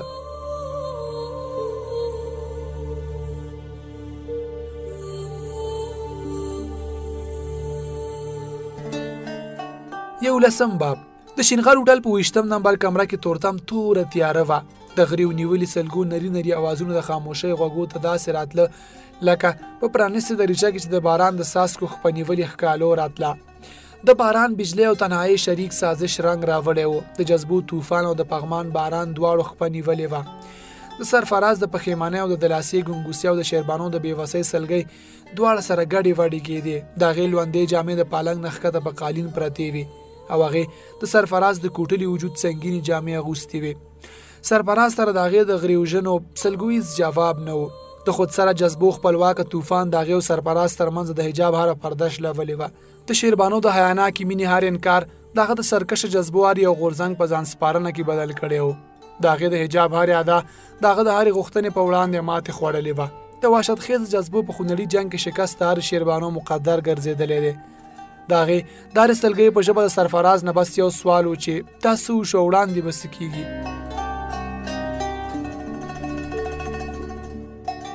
سرفراز سره د هغې د دې سوال لکه چې جواب نه و. هغه خو د وطن د تلو نه وړاندې شیربانو سره د ملاقات په اراده راغلی و. د هغه خو په خوب او خیال کې هم نه و چې هغه به ناڅاپه د دې حادثې سره مخ کېږي. هغه ته څه پته وه چې دا شپه د حادثو انقلاب شپه ده. د پغمان د هوټل په کمره کې راغلی د هغه او د شیربانو د ژوند انقلاب. دغه لوی انقلاب پیشخیمه وه چې نن شپې ته د کابل په صدارتي مال کې را روان و او په ټول افغانستان خورېدونکی و.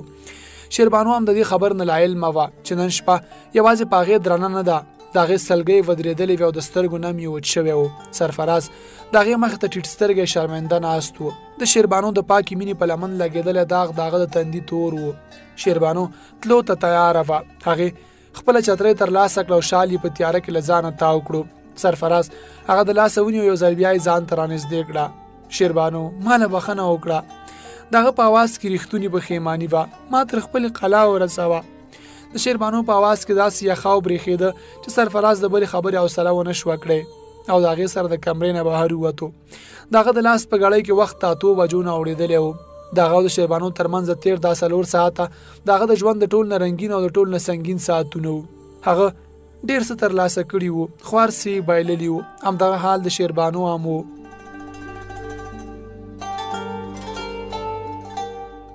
هغه دواړه چې د هوټل دهلیز ته راورسېدل نو د هوټل په دهلیز هله ګوله وه. غیر ملکي سیلګري ډېر فکرمن بلکې ډېر ویرېدلي ښکارېده. د سرفراز په تپوس ورته یو یورپي سیلګري وویل چې BBC په کابل کې د فوز په صدارتي محل د قبضې خبره کړې ده. د شیربانو رنګ دغه په خبر لکه زیړې پاڼې وتښتېدو. یو مقامي سړي سرفراز ته زیاته کړه چې خبره رښتیا ده، ځکه چې د پغمان په سړکونو هم فوزي ګاډو گشت شروع کړی دی. دغه لا خبره په خوله کې وه چې د شینغر هوټل مخې ته په سړک سرفراز د یو فوزي ټرک د تېرېدو ننداره وکړه. هغه شیربانو کلکه د لاسه ونیو او د سړک غاړه د هوټل نه ښکته راکوز شو. د شیربانو سترګو نه اوښکو بیا دارې وهلې وې او بیا د خپل غاجي نوم اخیستو. سرفراز هغه تسلی هم ورکول او د ټیکسي په لټون کې چار چاپېره هم کاته چې شیربانو تر خپل کوره ورسوي. ولې د پغمان باغ مخ ته ټیکسي خو د انسان هم پته نه لګېده. البته لحظه په لحظه د پوځي ګاډو او جیپانو تګ راتګ کېدو. شیربانو دغه په اوږه سر کېښود او ناڅاپه په سلګو شوه. ناڅاپه په سړک روان یو سرکاري جیپ د هغوی په خوا کې بریک ووهلو. دا د شیربانو جیپ و او د هغې ډریور پکې ناست و. شیربانو خاول د هغه په لیدو حیرانه شوه، ځکه چې هغې خو ډریور ته ویلي چې واپس په ټیکسي کې کور ته راځي، خو بغیر د څه تپوس د سرفراز نه خپل لاس راښکلو او جیپ ته وخته. د هغې سرې پړسېدلې سترګې د سرفراز په لور کږې شو او جیپ وړاندې تېر شو. د هغې په دې اخري نظر کې سرفراز ډېر څه یو ځای ولیده. هغه وروستی نظر د کرکې مینې او ګیلې نه ډک و. کرکه چې د یوې لحظې وه، مینه چې ټول عمري وه او ګیله چې همیشه د خپلو نه کېږي. سرفراز د شینغر هوټل مخې ته د سړک په غاړه یوازې یو تش لاس ولاړ پاتې شو. یوه لحظه پس هغه په ستړي قدمونو د هوټل دهلیز ته ورننوتو. دغه د ننوتو سره سم په دهلیز کې بجلي راغله او پلق رڼا شوه.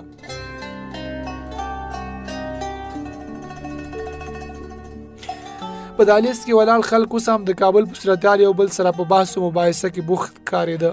نوې اطلاع پکې دا وه چې د داود خان د وژنې خبر خپور شوی و. سرفراز ځلان د انقلابیانو ملګری و، خو د کریم آغا او شیربانو په درد و غم د هغه زړه دړدېدو. هغه چې د شینغر 20 نمبر کمرې ته ورننوتو نو د بجلۍ په پړق رڼا کې د کمرې حالات د شیربانو سره په تنهایي کې تېر شوو 4 ساعتونو په شرمندګۍ ګواهي ورکوله. د هغه د بسترې هره ګونج کې د شیربانو د بېوسۍ او د هغه سرکشۍ بېله قصه څرګنده وه. هغه د بسترې د پاسه کېناست او د هغې هره ګونجه یې داسې هواره کړه لکه چې د ماضي دا رنګین او سنګین یادونه د یاداشت نه ورانول غواړي.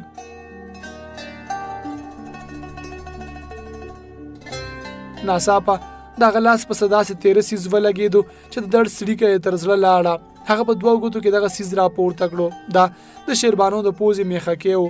د میخکې سوخېدو درد لکه چې د هغه په زړه کې پوخ ودرېدو. سرفراز په ګوتو کې نیولې میخکې ته کتل او سوچ یې کولو چې د شیربانو په پوزه کې د دې میخکې ځلا د کائنات د ټولو نه ښایسته ځلا وه. ولې اوس هغه ته محسوسېده چې د دې میخکې ځلا ته شوې ده. هغه ته دا میخکې بې رنګ او بې نوره ښکارېدو. هغه له شرمه میخکې د خپل جیب په باډوه کې سنبال کړو لکه چې هغه ته د شیربانو بېوسي او خپل زورورتوب وریادولو. هغه ته معلومه وه چې شیربانو به اوس تا میخکې کلام تر پوزې نه کړي. خو سرفراز په خپل زړه کې کلکه اراده وتړله چې د خپل واده په شپه به شیربانو ته د هغې د خپل میخکې یو ځلې بیا تر پوزې کوي. د هغه په دې پرېکړه د هغه زړه د تسلۍ نه ډک شو او هغه فیصله وکړه چې شیربانو به سختۍ په دې ساعت کې یوازې نه پرېږدي او تر هغې به پاکستان ته نه ځي چې تر کومې شیربانو لاس د هغې په لاسو کې نه وي.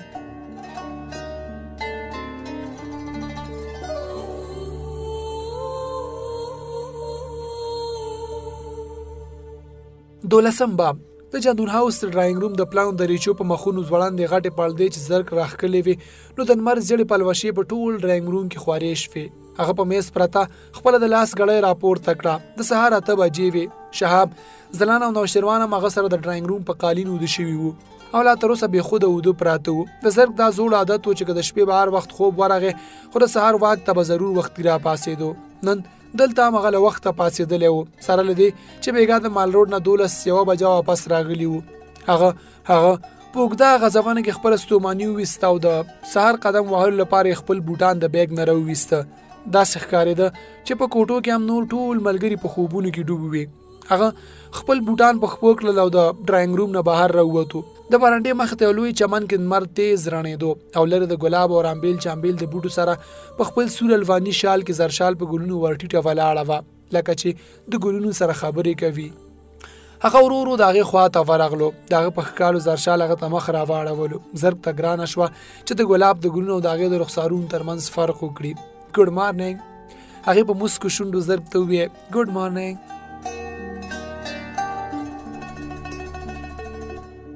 زرګ جواب ورکړو مارنینګ او بیا ته تپوس وکړو ته دومره سهار وختي څنګه راویښه شوې؟ هغه د زرګ پر لور پوره راتاوه شوه. زما کوشش وي چې د سهار لمونځ خامخا وکړم. نور لمونځونه خو کله وکړم او کله قضا شي. د هغې په روڼ تندي دا وخت زرګ ته عجیبه شان سپېڅلتیا ښکارېده. زه خو قدم وهلو ته ځمه، که موډ دې وي نو ته هم راځه.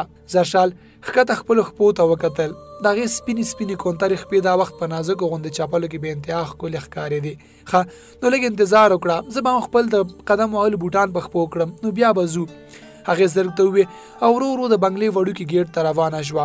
زرګ د هغې د هر قدم سره داسې محسوسوله چې لکه هغه د زرګ په زړه قدمونه ږدي. هغه بې اختیاره په خپل زړه لاس کېښود. د هغه د لاس لاندې د هغې تحفه کې ورکړی شوی سویټر و. زرګ د هغې سویټر په خپل موټي کې داسې راټول کړو لکه چې خپل زړه راټولوي.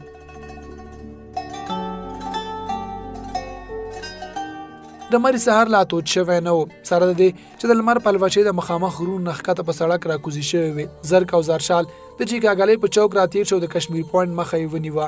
زرشال هغه ته د جدون هاوس په هکله وویې چې دا بنګله د هغې د نیکه جوړه کړې وه.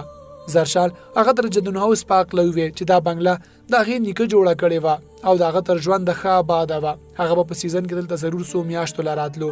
اوس بابا دلته ډېر کم راځي. هغه د خپل بزنس نه وزګارېږي. خو زما مری ډېره خوښه ده نو زه دلته کله کله راځم، خو بس 2-3 ورځو لپاره. زرګ په چپه خوله د هغې خبرې اورېدې او په هو ها کې جواب ورکولو.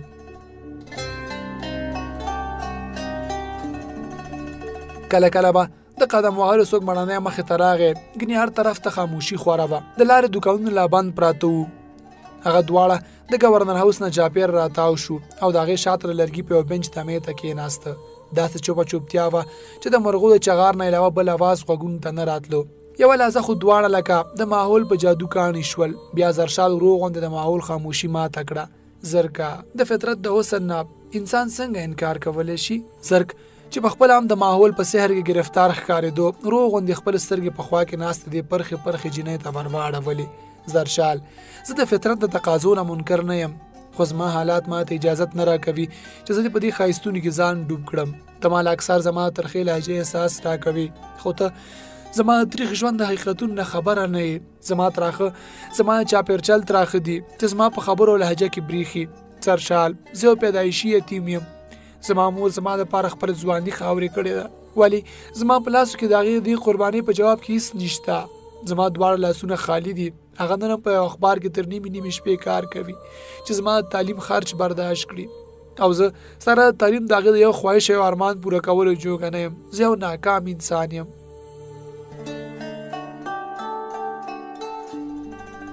زرشال د هغې ټولې خبرې په چوپه خوله واورېدې، خو شکست یې ونه منلو. ګوره زرګ، زه منم چې ستا په ژوند کې خواږه کم او تراخه زیات دي، خو زموږ په چاپېرچل کې ګڼ خلک داسې دي چې په داسې قسمه حالاتو کې ژوند تېروي. دا خو ټول لکه ستا په شان د ذهني فشار ښکار نه دي که نه؟ د ښه وخت ته راتلو امید او د مینې جذبه د انسان د هر غم علاج دی. مایوسۍ ته خو کفر ویلی شوی دی که نه؟ هغه خپلې سترګې په سنالیدلې سیس خښې کړې، په زهرجنه لهجه کې وویې امید یو داسې ټکی دی چې د شاعرانو په شاعرۍ کې خو ډېر خوند کوي، ولې په عملي ژوند کې امیدونه پوره کېدل ستا په شان د بختورو په نصیب کېږي. او پاتې شوه مینه، نو خفه کېږه مه زرشال بیبي. ته چې د کومې مینې خبرې کوې نو هغه د انسان د شهواني جذبو اجتماعي نوم دی. کله چې د شهواني جذبو دا سیلاب کوز چې نواره مینه سر وخوري. زه یو کمزوری انسان یم، په ما کې نه خو د ګوتم بوت شکتي شته او نه د عیسی صبر. زه د مینې قایل نه یم. زما درنه انسان او شیطان دواړه چنه په چنه اوسي.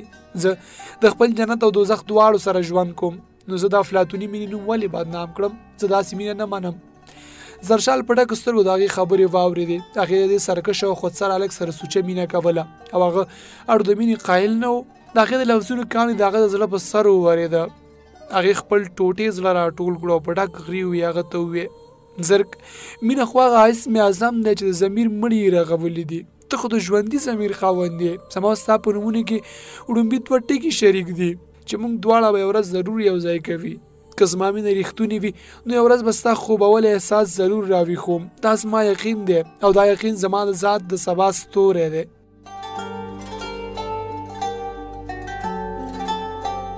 زرک د زرشال په نرمه لهجه کې د مري د دنګو لوړو غرونو سختي او سرکشي محسوس کړه. خو هغه دې په انتها ښکلې او مخلصې جنۍ د خپلې ریښې ګریوان ریښې په جولۍ کې نه شوې اچولی. هغه ته پته وه چې د ځمکې او اسمان یو ځای کېدل د افق په دروغجنه کرښه کېږي. هغه دې بېکچې ریښتونې جنۍ ته دروغجنه مینه نه ورکوله. د دې وخت تالک خفګان د ټول عمر د خفګان نه ښه دی. دواړه داسې غلي ناست وو لکه چې په یو دیوال دوه نقشونه خوا په خوا جوړ وي. خدای خبر څومره وختونه تیر شو. د بنچ په شا د ښکالو اواز دواړه د حقیقت دنیا ته راستانه کړه. یو سمارټ او مشر سړی د هغوی شاته په جاګینګ تیر شو. زرک لکه چې خپل ځان ته وویې زما خیال دی چې واپس به لاړ شو. زرشال د بنچ نه پاسېد او په تور سړک کې داسې تله شروع کړل لکه مسافر چې بیا د سره خپل سفر شروع کړي. دغه ګس لاس ته د کشمیر په غرونو کې د مظفر آباد سړک بیخي لکه تور مار په برتلو او ښي لاس ته د مري د چیړ او چنار ځنګلونه د نظر تر اخري حد هسک ولاړو. مر د دې چنارونو سر ته راغلی و لکه چې کچه غرمه وه. د کشمیر پوینټ په سړک دوه سترې سیوري داسې روان وو لکه د رباب دوه غاړې چې تر اخره یو ځای وي خو تر منځه یې د عمرونو فاصلې وي.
السلام علیکم. د ویونکي کتابونو خپرونې ګران اوریدونکو، ستاسو کوربه عزیز کاروان یم.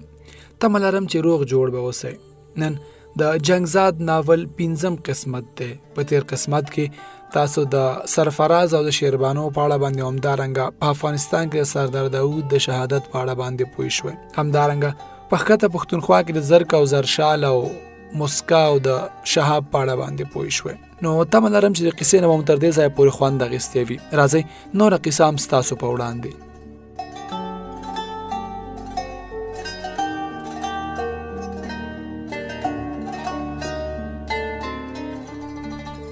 شیربانو نجیب په وروستي سیټ کې ناسته وه. د اوښکو داره د هغې د سترګو ناننګوت او بیا ښکته د هغه په ګریوان بهېدې. د هغې ډریور اکبر خان هغې ته د هغې په کور د فوجیانو د یرغل قصه کوله او د هغې د مور د ګرفتارۍ او د شیربانو د لټون داستان یې بیانولو. بیبي زه هم ستا په لټون کې راغلی وم. ما ته معلومه وه چې ته شینغر هوټل ته ورغلی وې، ولې ما کریم آغا سره نمک حرامي نه شوه کولی. بیبي زه سر ورکولی شم خو ستا لاس ته دې ظالمانو په لاس کې نشم ورکولی. که الله کړی خیر وي نو زه به تا په تیاره کې د خپل ماما کره ورسوم. هغه والله ډېر ښه سړی دی، ستا حفاظت به لکه د خپلو لوڼو په څیر کوي. اکبر خان گاڑی هم چلولو او شیربانو ته تسلیانې هم ورکولې. د شیربانو لپاره دا شیبه د قیامت نه سکامه نه وه.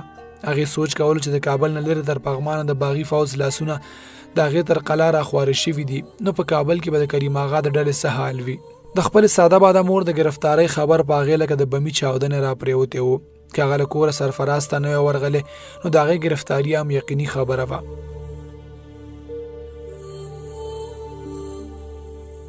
د سرفراز د یادېدو سره سم یې په سترګو توره لړه خوره شوه. د هغه ناکړدۍ بیا تر سترګو شوې. هغې دواړه سترګې پټې کړې. ناڅاپه یو دروند فوزي ګاډی د هغو د جیپ سره تیر شو. اکبر خان د خولې نه هغه ته کنځل وخته. لږ څه کې به د هغه جیپ لوی کندې ته غورځولی و. جیپ 2-3 ځله اوچت را خلاص شو، بیا سړک ته راوختو. شیربانو په ویره بهر وکتل. تورتم توره تیاره کې تر لرې څه نه ښکارېده. باران ودرېدلی و، خو سپوږمۍ ستوري لا په وریځو کې پټ وو. اکبر خانه، موږ چېرته روان یو؟ هغې په ډډ اواز کې ډرایور نه تپوس وکړو. بیبي نږدې یو، زما ماما د عربان او قرغې په برید یو وړوکي کلي کې میشته دی. لږه لحظه کې به موږ عربان ته ور داخل شو. دا ښه ده چې زما جیب سرکاري دی، ګنې داسې په اسان له پغمانه راوتل نشي کېدی. شیربانو بیا سترګې پټې کړې. نن شپه د ازمیښتونو شپه وه، غمونه او دردونه لکه چې نن شپه د هغې ذات په نښه کړی و. نن شپه هغې د مینې او وینې دواړه رشتې لکه چې بایللې وې. اکبر خان جیب د پوخ سړک نه ښکته په کچه سړک را کوز کړی و او بیا هغه په یو کلي ورننوتو.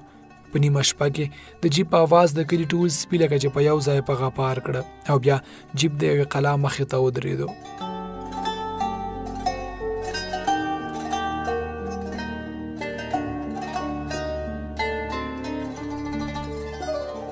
څوارلسم باب. د جندون هاوس شین چمن رانېدلی و او د هلکانو جینکو واړه ټولګي پکې ځای په ځای ناست ولاړ ښکارېده. هغه ټولو په شریکه ناشته کړې وه او د مرګ نه روانېدو ته تیار وو. صنوبر استاد خولې ته د نسوارو غټه چونډۍ واچوله او د ګاډي ډرایوینګ سیټ ته وختو. هغه بیګانۍ شپه د جندون هاوس د څوکیدار سره د هغه په کوټه کې تېره کړې وه او ښه خوبونه یې ستړي کړي وو. ښه تازه او چمتو ښکارېده. هغو ټولو د عبدالرحمن سره ګډه بډه وکړه او ګاډي ته وخته. د ټول نه اخر ته هغه د زرشال سره یو څو خبرې وکړې. د هغې په سر یې لاس راښکو او رخصت یې کړه. صنوبر استاد چې ګاډی سټارټ کړو د جندون هاوس نه بهر یې راتاو کړو نو د سهار 10:30 بجې وې. د چیکاګالۍ د مول ټول دوکانونه پرانیستي وو او د خلکو ګڼه ګوڼه وه. څوک پیاده او څوک په صفا سوتره اسونو باندې سواره ګرځېده چې پړې یې د اسونو مالکانو نیولي وو او د چیکاګالۍ او ګورنر هاوس ترمنځ یې چکرې ورکولې.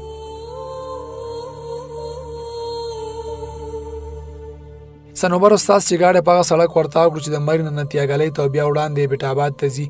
د ګاډي دننه د هلکانو د میوزیک سرحاله ګوله او مستی شروع شوې وه. خاص کر شهاب او زلال خو مستقل د جینکو سره په ټوکو ټقالو او ټونګو سر وو. ناڅاپه شکیل ته خدای خبر زړه سوویه چې د خپل ځایه پاسېد او میوزیک سره یې د ازاد شاعري شروع کړه. هغه د سیټونو ترمنځ لاره کې بریک ډانس شروع کړو. هلکانو جینکو ورته لاسونه پړقول او شپېلۍ یې وهلې. شکیل سیال کوټې او د بریک ډانس ښه ماهر و. خندا او ګډا وه، خوشحالي وه او سندرې وې. ډاکټر جمال او پروفیسر پروین ګل هم په شا کتل او مسکي کېدل. خو د دې هر څه نه بې پروا زرګ په وروستي سیټ کې په خپلو سوچونو کې ډوب ناست و. داسې ښکارېده لکه چې هغه د 21مې پیړۍ د یو جان سکلبي وي او دا ټوله دنیا ورته د سپینه هم بدتره ښکارېده. د ګورنر هاوس په شا د زرشال سره د شوي خبرو انګازې لا د هغه په غوږونو کې تمبېدې. بلخوا د زرشال د خندا او خوشحالۍ اوازونه هغه ته راتله. دا څنګه جینۍ ده چې زما د دومره ترخو خبرو باوجود یې په تندي د کرکې چوڼ نشته.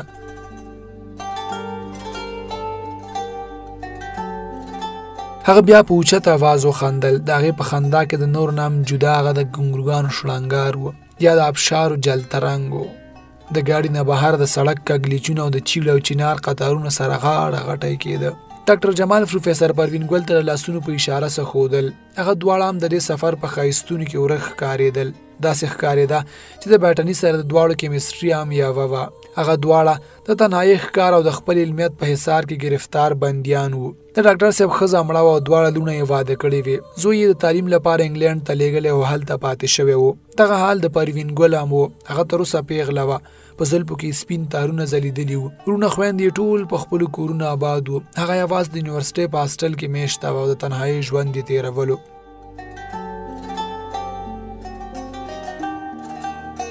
په لاره کې په یو ځای کې د سړک په غاړه ګڼ شمېر ګاډي ولاړ او خلک تر ښکته راکوز شوي وو. زرګ د شیشې نه ښکته سر تاو کړو نو یو عجیبه منظر یې ولیدو. د غره له سره ښکته تر سړکه د بیزوګانو یو پوره قبیله راغلې وه. څه بیزوګانې ښکته سړک ته راکوزې شوې وې او واړه لوی ترې راټول وو. چا ورته په خولو کې وږي ورکول او چا بسکوټونه او کیلې. صنوبر استاد هم د هلکانو په فرمایش ګاډی یو اړخ ته ودرول او ټول ښکته کوز شو. د بیزوګانو دا تماشه څه عجیبه وه. د څو بیزوګانو په غېږ کې د هغو بچي هم ښکارېده. زړې او وړې هر قسمه بیزوګانې په نظر راتلې. د سړک غاړې ته د فروټ او بسکټونو وړې کوکې جوړې وې چې خلکو ترې دې بیزوګانو ته سودا کوله. ګڼو کورنیو د خپلو بچو سره د دې تماشې نه خوند اخیستلو. شهاب لکه د ماشومانو د یوې بیزو سره انګتې اچولې. مسکا زرشال د په غوږ کې ورو غوندې وې. د بیزو سره هم د فلرټ کوشش کوي. زرشال وخندل او شهاب ته आवाज ورکړو شهابا ستاسو د بيزوګانو حرکتونه یو شان دي مال خو ډاروین نظریه را یاد شوه شهاب ورته جواب ورکړو زرشال بیبي ډاروین یوازې زنه ته هم یاد کړی وګوره دا وړه بيزوګي بيخي د تا غوندې ده ټول په خندا شو یو لحظه پس بیا په خپل گاډي کې سوار شو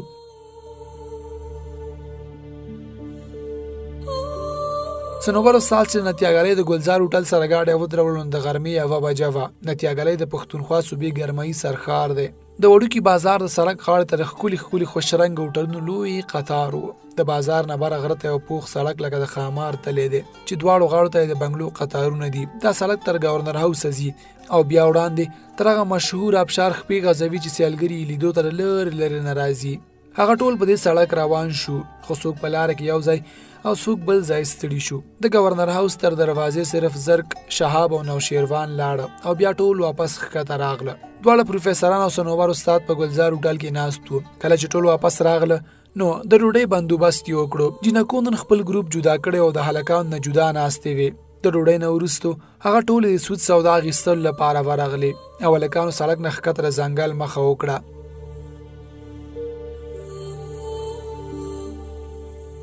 زرګ سیګریټ بل کړو د سړک په غاړه په شین چمن کې کېناستو ناڅاپه نتیاګلې په اسمان تورې ورېځې خورې شوې سنوبر استاد د لر نه زرګ ته آواز ورکړو داسې ښکاري چې باران را روان دی زرګ هغه ته مخ ور واړولو او جواب یې ورکړو سنوبر استاد تورې ورېځې دي تا اورېدلی نه دي چې تورې ورېځې ویرول کوي او سپینې ورېدل کوي سنوبر استاد په خندا شو یوه لحظه پس ټول هلکان جنکۍ لکه چې د تورو ورېځو له ویرې واپس راټول شو او ګاډي ته وخته سنوبر استاد چې ګاډي ته خپه ورکوله نو 3 بجې وې د نتیاګلې او د ابټاباد ترمنځ 10 کیلومتره فاصله ده کوستر چې د ابټاباد په ښار ورننوتو نو د مازیګر نارنجي پلوشې د ښار په دنګو غرونو لکه د بوډۍ ټال خورېدې د ډاکټر جمال اراده وه چې نیغ رسټ هاوس ته ګاډی ورتاو کړي خو هلکانو خپلو کې سلا کړې وه او ټولو په یو اواز د شملغر چغه پورته کړه چې کله جنکو هم د هغو په اواز کې اواز ورکړه نو ډاکټر جمال سنوبر استاد ته وویل چې ګاډی د شملغر په لور ورتاو کړي او بیا شهاب چغه پورته کړه ډاکټر جمال زنده‌باد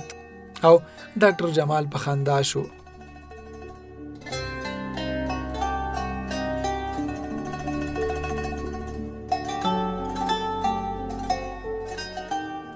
پنځلسم باب د ثور د سپرلی خېزې میاشتې وږمور بادونه د کابل په غرونو ورشو خورېده انقلابي کونسل د نوي حکومت اعلان کړی و چې نور محمد تاریکي لا پکې د صدارت چوکۍ سپارلې شوې وه د زوړ صدر داود د قتلېدو اعلان هم شوی و دغه سره دغه مرستیال ګڼ فوزي او غیر فوزي ملګري هم یا خو قتل شوي وو او یا بندیوان وو د جنرال کریم آغا او دغه د کورودان نامه هم په قتل شوي خلکو کې شامله وه سرپراز کابل ته رسېدلی و د تلو نه وړاندې هغه د شیربانو د بنګلې په نمبر هغه ته ګڼ رینګونه کړي وو ولې د بنګلې ټلیفون چا نه پورته کولو دغه تشویش چې سیوا شو نو هغه د بنګلې په پته د شیربانو خیر خبر له ورغلو خو هلته خبر شو چې د انقلاب په شپال د ډزې شوې وي او له هغه وخته بنګله شاړه ده او بیا چې هغه د شیربانو د مور د وژن نه خبر شو نو اوس هغه د شیربانو په هکله سخت پریشان و د هغې د مرګ او ژوند هېڅ پته نه لګېده هغه د شیربانو په غم ککړ و چې ناڅاپه ورته د پاکستان څخه د خپل مشر ورور د مرګ خبر راغلو هغه د ټریفیک په حادثه کې سر بایللی و د هغه زړه بیخي لکه چې مات شو یو ځلې بیا هغه خپل سامان راټول کړو د هاسټل نه یې د وطن په لور د تلو اراده وکړه د شیربانو د کورنۍ غم د هغه د خپلې کورنۍ غم سره ګډ شو د هغه په یوه سترګه کې شیربانو لکه د رڼې اوښکې ځلېده نو په بله سترګه کې د مشر ورور صحرا د ورور غم هغه د مشرق په لور پاکستان ته راښکلو د شیربانو یادونه هغه د مغرب په لور هغه په تلو کې خپه نیولی شو ولې د کابل نه د هغه دانه اوبه پورته شوي وو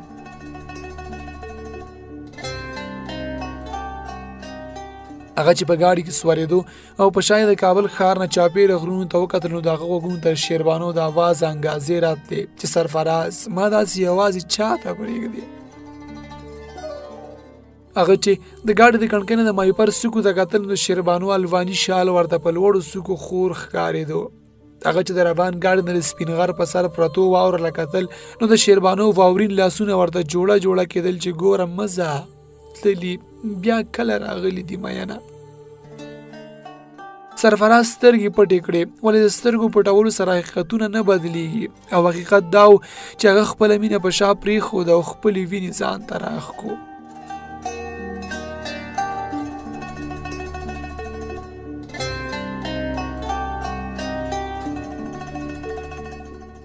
14م باب شملغر د ښار په منځ کې یو وړوکی غر دی چې په سر یو ښکلی پارک جوړ دی. په دې پارک کې یو ښکلی باغچه او رستوران دی. خلک د بیټاباد ښار نندارې ته دې غر ته خیږي. یو ښکلی پوخ سړک د ښکته نه پورته د دې غر تر سره ځي.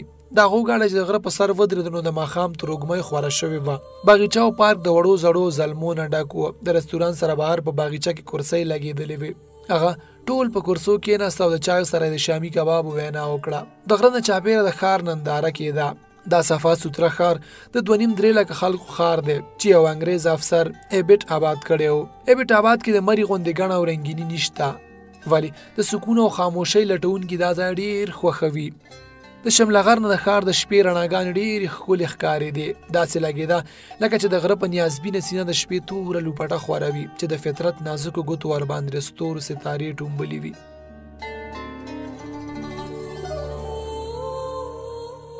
زرک د غره د غاړې جنګلې سره ډډه وهلې وه او د سګرټ لوګي یې الوځول. زرشال د هغه خواته څه وخت راغله هغه خبر نه شو.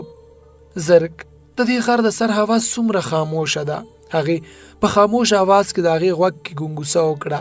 زرک د هغې په ګونګوسه د جنګلې نه رانیغ شو او څېره یې زرشال ته واړوله. هغه په توره لوپټه کې د ماښام د تروږمۍ یوه برخه ښکارېده. د رڼي مخ په وړه پوزه کې پروت نری میخکې په تیاره کې داسې ځلېدو لکه د ښار نه چاپېره په تورتم کې چې د ستورو پلوشې ځلېدې. هغه هم په دروند اواز کې هغې ته ګونګوسه وکړه. او زرشال د دې ښار په هوا کې څه عجیبه غوندې تاثیر دی. او دا وګوره ښکته د ښار د رڼاګانې څومره خوند کوي. زرشال لږه نور همغه ته نږدې شوه او د ریلینګ نه ښکته د ښار په لورې سترګې کږې کړې. واو انسپایرینګ.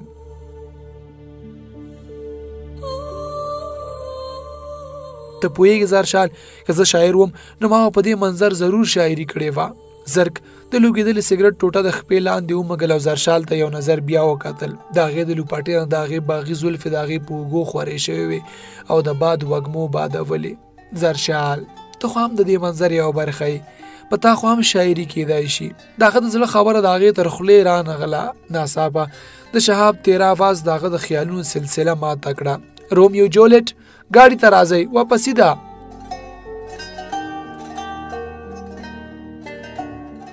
زرک او زرشال د هغې په چغه داسې یو بل ته وکتل لکه چې دواړه په غلا نیولې شوي وي.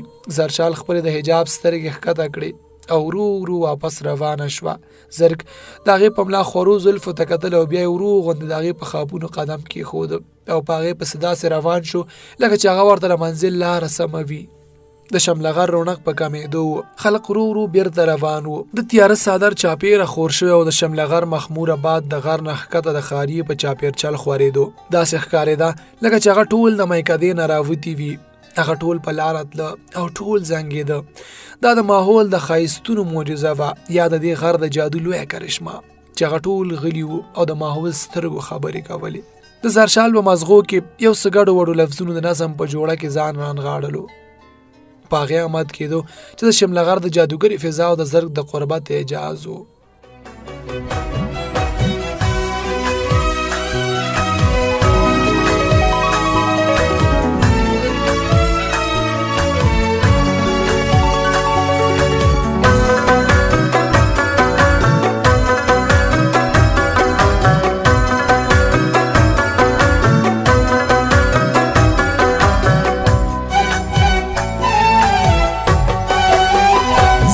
صبر وما خون صبرېږي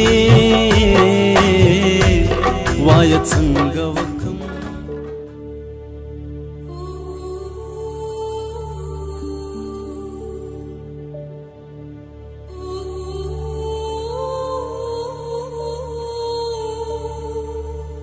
السلام علیکم. د ویونکي کتابونو خپرونې ګران اوریدونکو، ستاسو کوربه عزیز کاروان یم.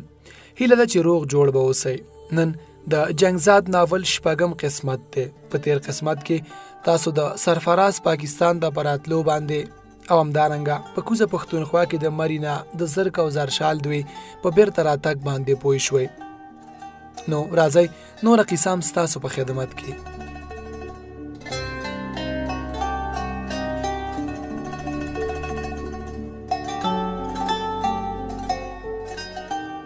18 باب. د شیربانو سترګو چینې وچې شوې وې. هغې په تیرو 2 میاشتو کې د خپل لیمو نه دومره اوښکې تویې کړې وې چې اوس یې د لیمو په لمن کې لکه چې ملغلرې پاتې نه وي. د خونړي انقلاب تورې بلا د هغې د بابا قلا ورانه کړې وه. هغې ظالمانو د کریم آغا سره سره د شیربانو مور هم په ناحقه د انقلاب په سرور سوځولې وه. شیربانو خو خپل نصیب له مرګه ساتلي وه، خو هغه لکه چې د ژوندي مړي د مرجان اکا په قلا کې پرته وه. مرجان اکا د اکبر خان ماما و. اکبر خان چې هغه شپه هغه د مرجان اکا په قلا کې پرېښوده، نو خپله د کریم آغا او د هغې د مور د خیر خبر راوړو لپاره کابل ته تللی و. خپله خو واپس رانغلو، خو د مرجان اکا د زوی ګل خان په لاس شیربانو ته پیغام را لېږلی و چې مور او پلار یې دواړه وژلی شوي دي. څو ورځې پس اکبر خان هم بندیوان کړی شو، ولې نر ځوان و. د شیربانو په هکله یې خپله خوله ونه سپړه ده او خپله لا تر اوسه د بولیچرخي په عقوبت خانه کې بندي پروت و.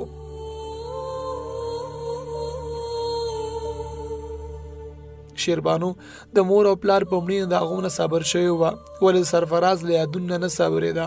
د هغه سره د شینغر هوټل کې تیر شوي رنګین او سنګین وختونه اوس په یو بل شکل کې د هغې په ژوند د وجود کې څرګند شوي وو. د سرفراز او د هغې مینه په یو نوي قالب کې اوړېدلې وه. هغې په خپل ځان کې تبدیلي محسوسوله. هغې سره د خپل بوږنونکي احساس ته تصدیق کولو لارې چارې نه وې، ولې د هغې ښځینه وجدان هغې ته ګنګوسې کولې چې د سرکشه جذبو تیر شوي طوفان رنګ راوړی دی، او د سرفراز لیواله مینه په یو نوي شکل د هغې د وجود په للمه راټوکېدلې ده. هغه د سرفراز نه کرکژنه وه، خو د نوي احساس مجبوري داسې وه چې هغه یې د سرفراز لټون ته چمتو کړه. هغې د ټلیفون د لارې د سرفراز لټون شروع کړه او د پوهنتون د یو ملګري نه ورته دومره پته ولګېده چې هغه 2 میاشتې وړاندې پاکستان ته تللی دی او لا تر اوسه یې څه خبر نشته. شیربانو د سرفراز د بېوفایۍ په دوزخ وسوځېده. د هغې لمبه لمبه وجود په خپله غېږ کې د سرفراز د وجود احساس لا لمبه کولو. سرفرازه تا ما سره ولې داسې بد وکړه؟ ته چې له ما نه بېلېدې نو خپله تېښته دې ولې ما له پیغور جوړه کړه؟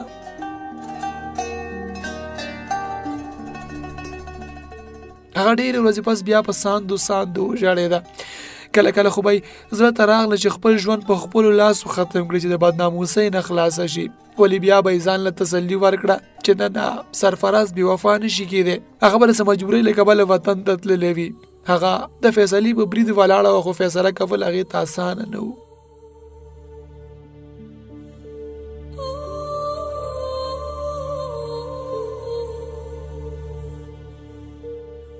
اتلسم باب د بیټ آباد په کوم ریسټ هاوس کې چې د هغو بوکینګ شوی و، هغه د مانسیري روډ نه لږ وړاندې د الیاسي جومات سره نږدې و.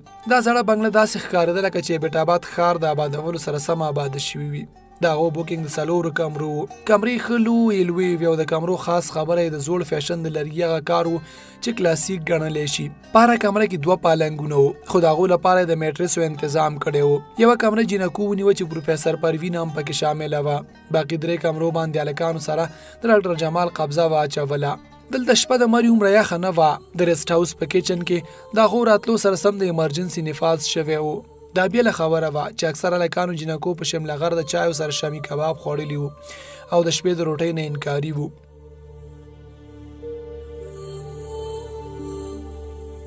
د موسکا او سپرلي دواړو طبیعت ښه نه و، دواړه یخنۍ وهلې وې.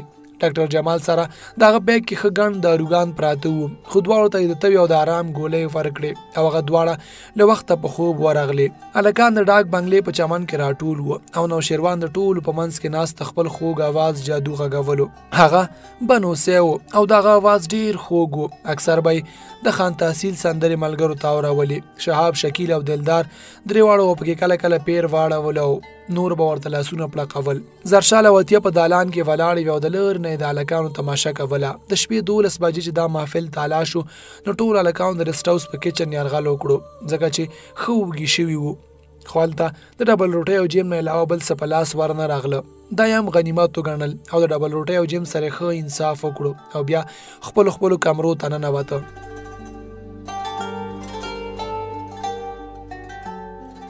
بله ورځ د ناشتې نه وروسته هغه ټول پیاده د الیاسي جومات لیدو ته ورغله چې په لږه وړاندې فاصله کې موجود و. دا یو زوړ تاریخي جومات دی چې په خوا کې د یخ اوبو چینه بهیږي او د دې چینې اوبه د ډېرو مرضونو دارو ګڼلی شي. کچه غرمه هغو د ډاک بنګلې نه روانګي وکړه او صنوبر استاذ ګاډه د مانسیرې په لور وځغلولو. د موسکا طبیعت د بیګانۍ شپې د آرام سره ښه شوی و. او هغه د زرشال سره په سیټ ناسته وه. شهاب بیګاره څه د هغې پر انځوری فکرمند و، خو چې د هغې روغ صورت یې ولیدو نو زړه یې لږ قلار شو. هغه د مسکا شاته په چوکۍ ناست و او زرکې هم په زبردستۍ ځان سره کېنولی و. د وروستو نه مسلسل د زرشال سره د مسکا په ناروغتیا تبصرې کولې او کله کله یې مسکا سره هم مخوږه جنګوله. په جواب کې یې مسکا موسیده او زرشال د زړه د خلاصه خندېده. زرک د هغې په خندا کې د ګونګروګانو شړنګار ته غوږ نیولی و او د سګرټ لوخړه یې د کړکۍ نه بهر الوځوله.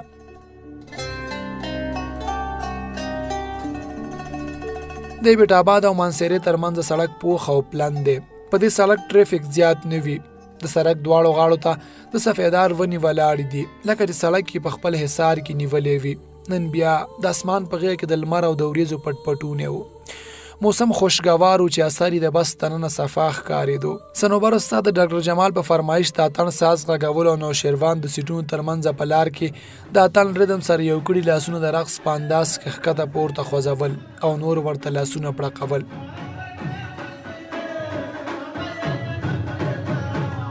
یو لحظه پس ورسره د الدار هم ملګری شو. بیا د زرګ په خوا کې ناست شهاب هم ورته ټینګ نه شو. لستوڼي یې راښکله او میدان ته ووتو.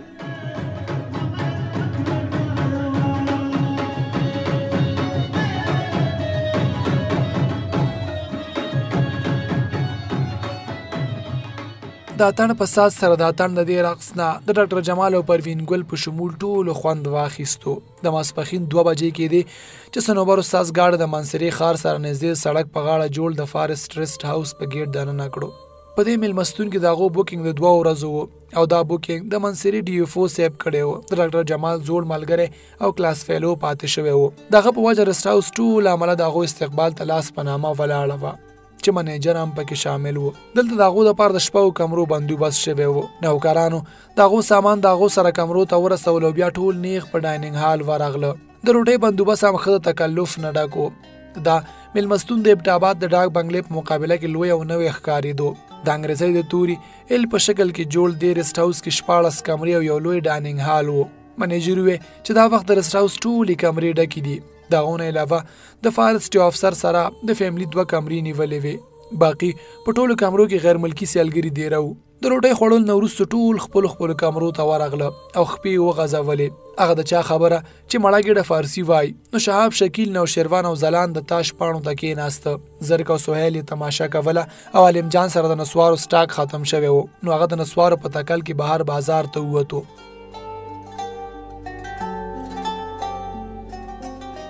تیر مازیګر هغه ټول د چایو دپاره بیا ډایننګ هال کې راټول شو. زرک د ایرلینډ د یو سیلګري سره هیلو های وکړل او ورسره په میز کېناستو. کله چې زرشاله مسکا راغلی نو زرک هغو ته هم اشاره وکړه او هغه دواړه هم ورسره کېناستې. دا آیرش د غمو قیمتي کاڼو ایکسپرټ و او د زرقون او زمرودو پلټونکي دلته راغلی و. هغه سره په خپله کڅوړۍ کې د زرقون یو غمی هم و چې زرک ته یې ښودلو. زرشاله مسکا هم دا غمی ډېر په شوق وکتو او د آیرش نه یې د هغې په هکله تپوسونه وکړه. د هغې نوم البرټ و او هغه یو دلچسپ انسان و. په ونه دنګ او په وجود وچ ککړ. دا سړی یو کمیونیسټ دانشور و. په ایرلینډ کې د کمیونیسټو ملګری دا سړی د کمیونیزم لوی حامی و. هغه د سویټ یونین په ختمېدو د کمیونیزم د ختمېدو د خیال سره اتفاق نه لرلو او په دلیلونو یې ثابتوله چې دا نظام به یو ځلې بیا په ټوله دنیا خورېږي. زرک د هغه سره په بحث و. ګوره مستر البرټ، د مارکسیزم نظریه د انسان نه د هغه وجدان اخلي. قدرت چې مرغانو ته کوم وجدان او عرفان ورکړی دی هغه د کمیونیزم په پنجو کې سر وخوري. دا روحانیت وژني او چې روحانیت ختم شي نو معاشي نظامونه انسان ژوندی نشي ساتلی. البرټ هغه ته د مارکسیزم پاک کې دلایل ورکول او زرشال سوچ وړې وه چې په ظاهره کمیونست ښکارېدونکی زرک خو د کمیونیزم نام کرکژن دی. دا وخت هغه زرشال ته یو بې بدله صوفي ښکارېدو.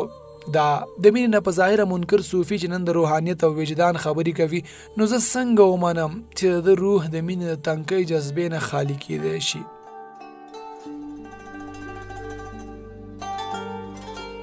هغې نن په نوی محبوبیت او نوی نظر زرک ته کتل او په سترګو کې ترې قربانېده او بیا ناڅاپه لکه چې د هغې هغه نظم مکمل شو چې بېګا راسې د هغې په مازغو کې د خپل تکمیل په غرض راوړېدو. هغه ورو غوندې د مجلس نه پاڅېده او خپلې کمرې ته لاړه چې خپل نظم په خپله ډایرۍ کې ولیکي.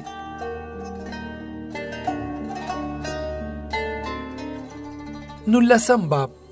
مرجان اکا د عربان ځایي اوسیدونکی نه و بلکې د لغمان نه یې څه موده وړاندې عربان ته کډه کړې وه.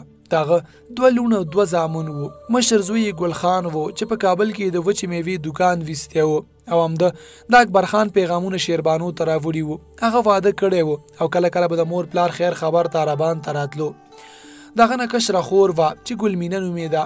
هغه د شیربانو همزولې وه، ښایسته جینۍ وه او د واده په 4مه ورځ کونډه شوې وه. د هغې د خاوند د مرګ بدل د هغې ورور ګل خان واخیستو او له دې دښمنۍ له رویه د هغو کورنۍ له لغمان څخه کډه کړې وه. د هغې نه کشره ګلپاڼه وه چې پیغلوکی وه او د ټول نه کشر ګل رنګ و چې لا وړوکی و او په دواړو خپو مازوره و. په ټولو ډېر ګران و او د خپلې مور خو پکې سمه ساه غړېده. ښاپیرۍ د ګل مرجان اکا کورودانې وه او په رښتیا چې لکه ښاپیرۍ وه. شیربانو د هغو په قلا کې 2 میاشتې لکه د قلا د باندیانو تېرې کړې وې. مرجان اکا ورته لور ویلي وو او د دواړو جنو د هغې سره بېکچه انسیت جوړ شوی و. ګلمینه چې به د غوا او غوجل نه وزګاره شوه نو د هغې خوا ته به کېناست او د کابل ښار او د پوهنتون په هکله به یې ترې پوښتنې کولې. هغه خواره بې تعلیمه وه خو شوق یې د تعلیم سره بشپړ و. کله کله به چې مازدیګر کې د ګلپاڼې سره ګودر ته تله نو شیربانو له به یې هم منګې په سر کړو.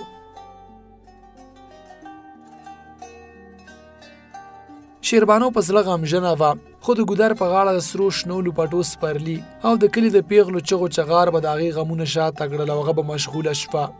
ګلمینه هم په زړه غمژنه وه. هغې به اکثر د خپل ځواني مرګ میړه قیسې کولې. هغې د خپل میړه سره 3 شپې تېرې کړې وې خو د 3 کالو قیسې یې شیربانو ته اورولې وې.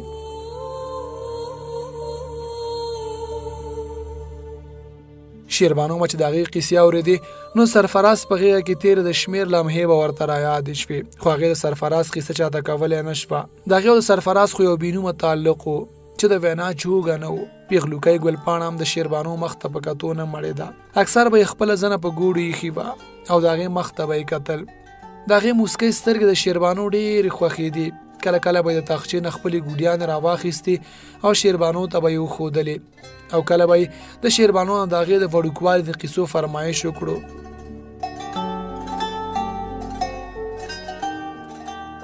ګلرنګ په خپو معذوره و او په ډانګورو به په ټوله قلا کې ګرځېدو. د خوی او وران و او اکثر به یې د ګلپاڼې د ګوډیانو صندوقچه کې ګوتې وهلې او چې هغې به ولیدو نو دواړه به سره په جنګ شو. مور به یې اکثر د تندورخانې څخه هغې ته په خیرو شوه. یا جلۍ په تا مځکه ډکه سه له ورونه څه غواړې له سره یې جار سي. او بیا چې کله په ګلرنګ مور ته په ژړا ورغې نو هغې به په ځان پورې راجخت کړو ویې جار جار زویه کا او بیا به ګلپاڼې ته په خیرو شوه.